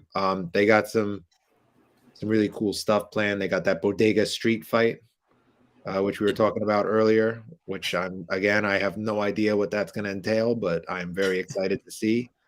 I hope someone brings that cat though. I hope the Bodega cat makes an appearance. Yeah, we need it. I really hope so. But I also know another thing, because they were telling me like, we want to make this the most New York shit possible. So I don't know if y'all have heard of Subway Mania. Yes. You know Subway Mania? Okay, so Subway Mania is doing the halftime show. Okay. During the Stop. Are you serious? Yeah, so they're actually like coming and they're doing it live in the ring. Okay. So Subway Mania for Toe and Show, it's literally guys who go on the subway and like the Stone Colds, the fucking Rocks and everything like that. They just recently did one not too long ago. It was Tahan Rivera and God, what is the guy who did the Chico? Oh my God, his name is escaping me. I've seen they have clips on Instagram. I've seen, they went up and down the having stuff like that, all dressed as NWO. Like, hey, brother, I need a haircut, man. Hey, yo, Chico, how much is the haircut? Great shit. Good shit too. They did a Royal Rumble match like on the subway where like every time a new like entrant would come in, like the subway would pull into a station and the doors would open and like another guy would get on. And then to get eliminated, they'd have to like throw you out the doors of the subway, like when it stopped the station. So, like the doors open and some dude dressed as fucking Rey Mysterio would just get thrown out onto the platform and people would be like, what the fuck? It's really funny. But yeah, so they're gonna be doing the halftime show. They're gonna be doing it like live in the ring. So that's cool. It's really cool. It's gonna be like a really different kind of show, which that's really the name of the game now. Like I was saying, with Jersey becoming so like saturated, other shows running, it's just like doing things different and taking those risks, you know, which, you know, TakeOver, they're the ones, they approached us with this idea. And they've proven that they get people talking. They're needle movers. So we told them, let's do it. Let's see what we can produce together. So I'm very excited. I'm excited to have Shane Taylor Promotions coming in because they're a big deal. Two of them, Moses and O'Shea Edwards, have already wrestled for us in the past. So we're excited to have them back. And hell yeah. So yeah, Tim Han Rivera definitely posted up something about like last week. What's your favorite Eddie Guerrero movement? And it's just like he comes in a fucking low rider, and there's Eddie Guerrero in it, and then you have Rey Mysterio doing a 619 off a bar to Goldust. Fucking great shit here. The Eddie Guerrero entrance for the Royal Rumble one that they did was outstanding. Oh yeah. Like, they do the buzzer sound effect and everyone's just like looking around the subway car, and then it like cuts to them up on the street above, and there's like all the cholos with the lowriders, and like he's just like walking down like, the street and the camera's following him, and then he like makes his way down into the subway and gets on the car. Oh, it was so good. I was like, how they got the budget for all of this? Like, they have to know somebody that knows somebody that knows somebody. Yeah, that's dope. That I can picture that in my head, and that just sounds dope. It's on YouTube. Go look it up. It's so. Oh my god! I just sent it to the chat and whatnot. Like one of his like latest videos. That shit was fire. Yeah, he's wearing the shirt that says like "Who's your poppy" on it. Like, yep. He's like, "I'm your poppy." This shot's a shirt. Oh, so good. Yeah, we're looking forward to having those guys. It's gonna be great. Can't wait. I'm gonna try to make it. Yeah, please come through if you can make it over. I promise it'll be worth the trip. Yeah, definitely. So I gotta ask the question for the millions of followers that we got. Everyone wants to know: can you give my number to Sasha Banks? This motherfucker. Oh man, you still trying that? You gonna get a What you mean in my she's been asking for my number for a minute. I gotta find the right person. I gotta find the right person to give it to her to let her know I'm serious. This is why I smoke and this is why I drink. He's wrong with this dumb shit. Unfucking believable.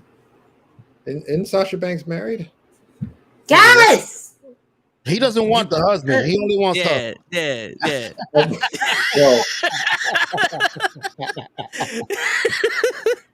This is why we are going to get canceled, Alex. All right, she's going to find this randomly, and she's like, "Nah, fuck these niggas." Sorry, homie. You probably can't see it because it's a black shirt, but I got the pecs pulsating over here. You know what I mean? I taught The Rock how to do this shit. She's gonna watch this and she's gonna fall in love. It's very difficult for a woman not to fall in love with the pulsating pecs. All right, Gigi. I agree. To answer the question, I know exactly one person who works for WWE, and she just got signed a couple months ago. So I don't think she's in a position to be acquiring Sasha Banks' digits. But if I hear anything, I'll let you know. Well, she could give him mine. Just pass it off. Yeah, you know. Sasha, I just got here. You should not. Yeah, just But like Pro I'm Tag just wants looking for to someone Yeah. to, you know, show me She's the gonna ropes. listen. Sasha Banks Yeah. is gonna fall in love with Yeah. your restraining It just- order. That's what she's gonna do because she's gonna put a restraining order I have on your I fucking have creepy ass. multiple But names, multiple IDs, and multiple no, passports. All right? don't be doink I- and dink and think and all these little fucking dinks. Think 1, 2, 3, 4, We all- 5 to 10. we all No, look alike. you are not that person. fake Stop crazy. it. Fake Listen, Stop crazy. it. She just got to pass her the number at catering and be like, "Yo, don't ever turn vegan and give this number a call." That's it. That's it. That's it. Two This things is I why you want don't to get tell you. canceled. I just got This here. is why we Two are going things. to get canceled. Yeah. If you I say want shit to like risk my this, career on this. Two things. Hey man, we can't get canceled. That's crazy. Oh you're man. gonna fight it like you do with the rest of them, aren't you? Alex got my back. You see, his silence is golden. You know what I'm saying? He's thinking of a way to give this lady, Yeah. young lady, the number. He's looking at the screen like, how do I leave this chat now? And I would understand why. Yeah. He's like, I can see it now. He's like, all right, I blocked him on Facebook. Where else do I need to? Never. I live for the banter. I got a BS and BS, you know? There you go. Yeah, so when we're on here, somebody got to keep it light. I feel you. He said, I got a bachelor in BS. Nice. That's it. That's it, man. I could bullshit with the best of them. There you go. See, even Jason's saying it, Gigi, stop hating on me. She not just hating. doesn't know. She just No. doesn't know that she's in love with the toe. It's not She don't hating, have a it's foot just- fetish, but she's in love with the toe. That's all Correct. I'm saying. Correct? Yeah. We Bruh. all know this. It's Stop. well known. It's well. Yeah. Stop. Google who Sasha's in love with, and Not this you. guy right here. No. God. It- That it's so painful that you're so much in denial right now, and it's just it's okay. It's okay. Yeah. You're my friend. I to don't, the Alex, I end. don't know if you see this. I have the 1-800-FACTS hotline above me right here on my wall. Because I Yeah, don't speak in. I was wondering about that. Yeah, we don't speak in opinions here. We speak in straight facts. So it's a facts. fact that Sasha loves me. It's not an opinion. There's It's not a joke. invisible ink on the number says fiction at the bottom. It's just in case you didn't know that. Sir. Bro, No. still, we got to give him a taste of this, you know? So when he comes back, he knows he knows what If he comes back at this point. Write all my material. Yeah, you know. All my- He could Let come me back ask talking you- shit about you.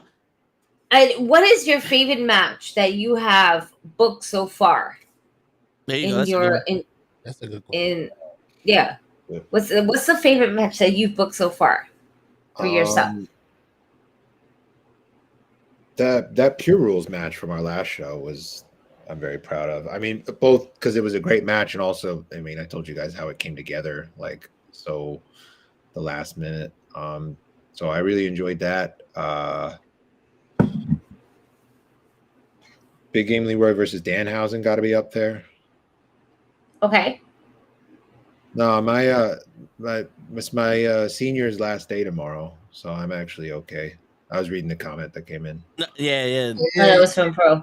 They're all right. Listen, bro, we got 10 minutes left. That's it. That's right. Okay. What subject Stop do you teach? clocking us, man. I teach English and social studies. Multitasker. Yeah. Business owner and teacher. Amazing. Nice. That's why you see these bags. Yeah, that's what that is. Well, I gotta get some of those. These bags. You're making me look bad. I gotta work harder. Yeah. Show doesn't know English. No, I need a teacher.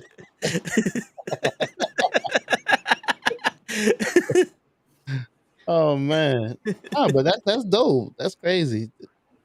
Usually people don't even have time for one or the other. Being a teacher, grading papers, then having to run a business. Yikes. Yeah, you know, it's fine. We only run, one show a month, so it doesn't take up a whole lot of my time. And like I said, I got a team that helps me out. So we split responsibilities, so none of us get too overwhelmed. So it's good. It's good. We got a good thing going. That's what's up. Yeah. Nice. Both passions, or just this is what I do? No, I love teaching. I do. I think it's I didn't know ways because I used to teach middle school. Ooh, that age. That was actually how. Fun fact. That was actually how I got back into indie wrestling. I used to go to the shows. I used to go to the shows when I was a kid, and then I got out of it for a long time. And then when I started teaching, and then I was teaching in the public schools, like in New York, and middle school. The double whammy. Oh, I was miserable all throughout the week, and then on weekends, that was what I would go to numb my pain. I would fucking go to indie shows as a fan. I used to go by myself. I didn't even have any friends to go with. I used to just buy a ticket and just go get a beer from the concession stand. That was my escape. So that was how I got back into indie wrestling. Was from being so miserable. I just see it now. These fucking kids. Let me go see some grown men beat the shit out of each other. Well, now I teach high school, and I teach at an all girls school. Oh, okay. And it is amazing, when you take all the. I'm sorry about this, Gigi, but when you take all the boys out of the equation, the girls are also nice to each other. They're also sweet and they're so well behaved. And I'm sure it's the same thing over at the boys' school too. You take the girls out, and all of a sudden they are they all talk like Keith Lee, right? They're all I do declare this is. I went to Alfred E. Smith. It was the majority boys' school because of vocational school. Yeah. No, we was horrible. We were horrible. That's I was about to say. From what my friends said, they were sluts, they were putas, and it was just catty bitches. But you know what? Different times and everything like that. Girls now are just a little bit more nicer. They're just a little bit more mean girl status. Passive aggressive type bullshit. No, bitches back in the day were just straight up mean. I remember. We're going to the old boys' school. We out. Mean and putas. That's it. But then again, back in my day when I went to high school, we got into fights for looking at each other. Yeah. Who y'all was showing off for? There's no girls around. It don't matter. Why are you looking at me?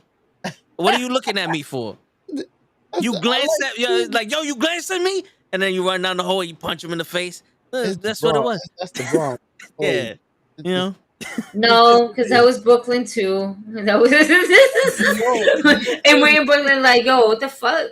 Get off me. Why are you fucking around with me? Oh, I was on if you could get fucked, get the fuck out of here. I was on the bus coming home today, and somebody grazed my arm here, and I thought about chopping his arm off with a samurai sword. Arm hair. I understand the bus is only but so big, but there's no need for you to touch me. Said, no need for you. Yeah, he grazed it.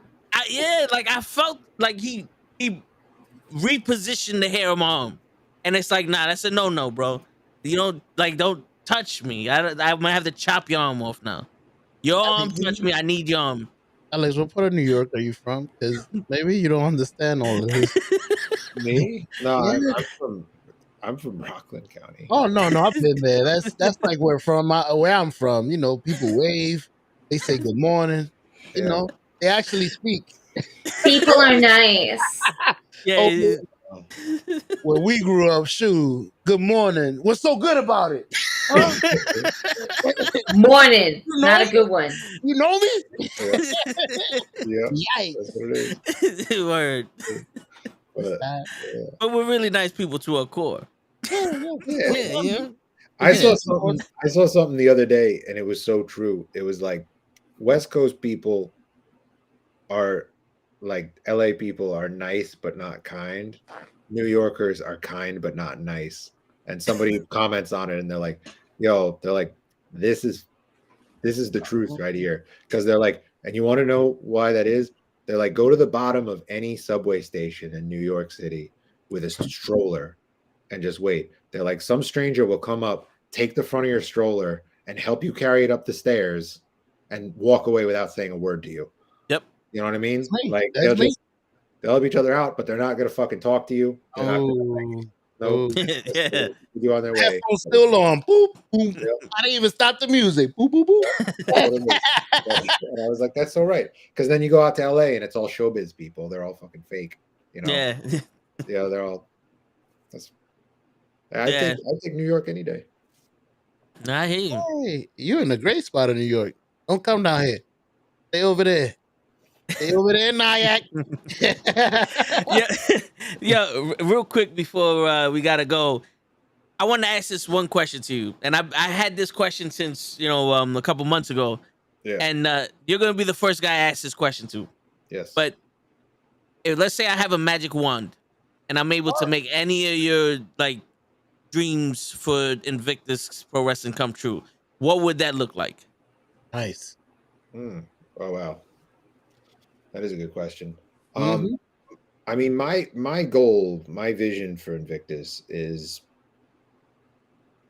like, I'm not interested in like a TV deal or anything, because let's face it, like you're selling your soul at that point. Like I don't want to, I think what it makes Invictus is that it's run by us, by the wrestlers, so I don't want to sell out, but I would really like to make it like a proper touring brand, like to be able to sell out consistently, to draw consistently, be able to run like, what GCW is doing right now.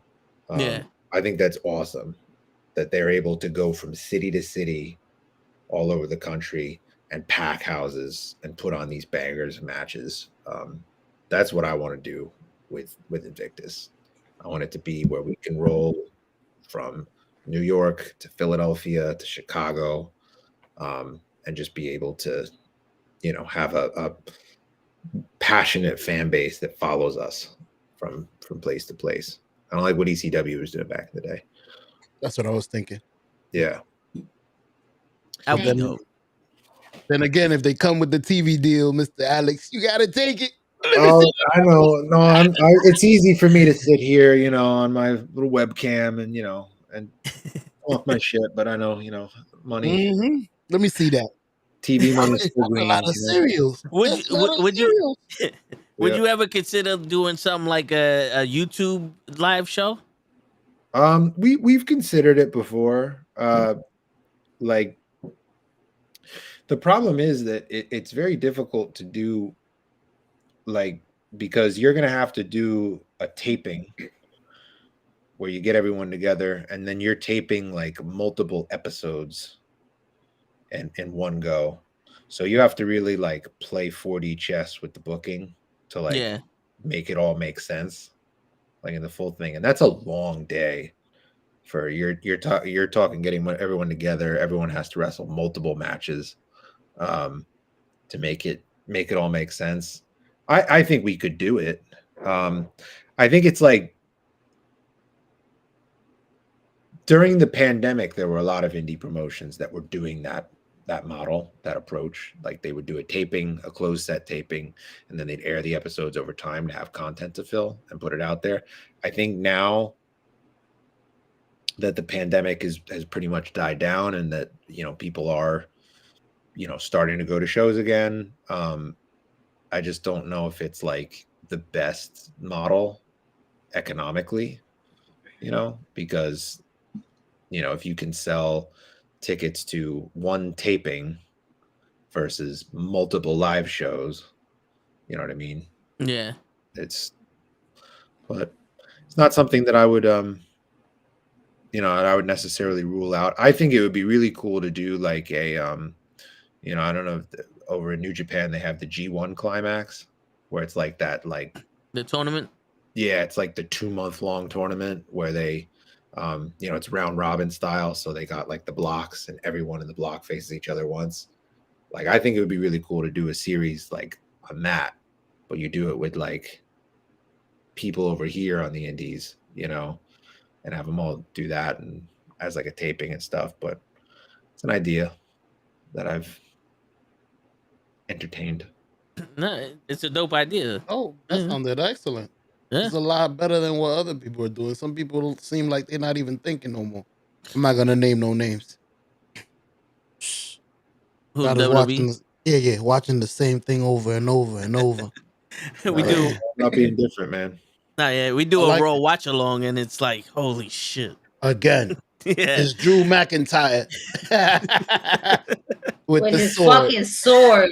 You see, The bendable sword. We're on the same page. That Bendable damn sword. sword breaking ropes. Listen, I'm just happy that we got Alexa Bliss back as Alexa Bliss.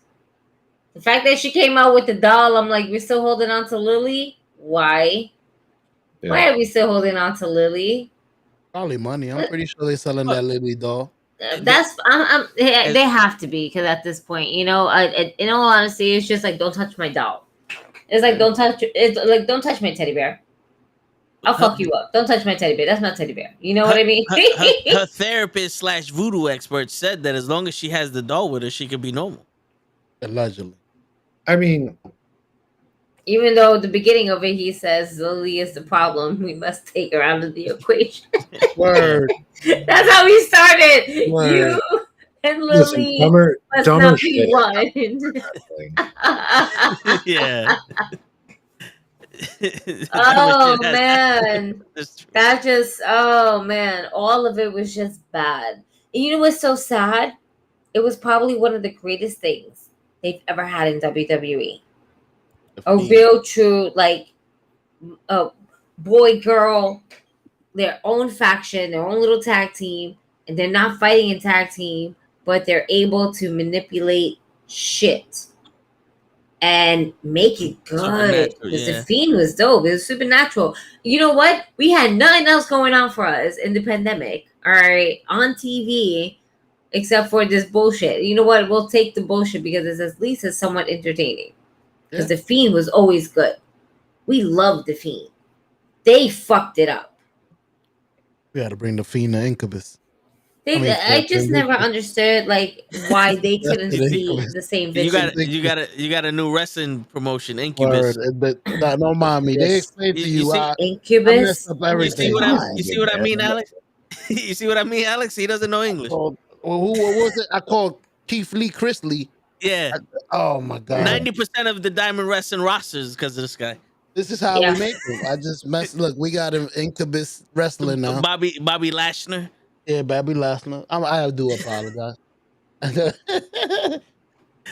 Bro, it's that time. I do want to appreciate Mr. Alex your time. I want to say thank you very much.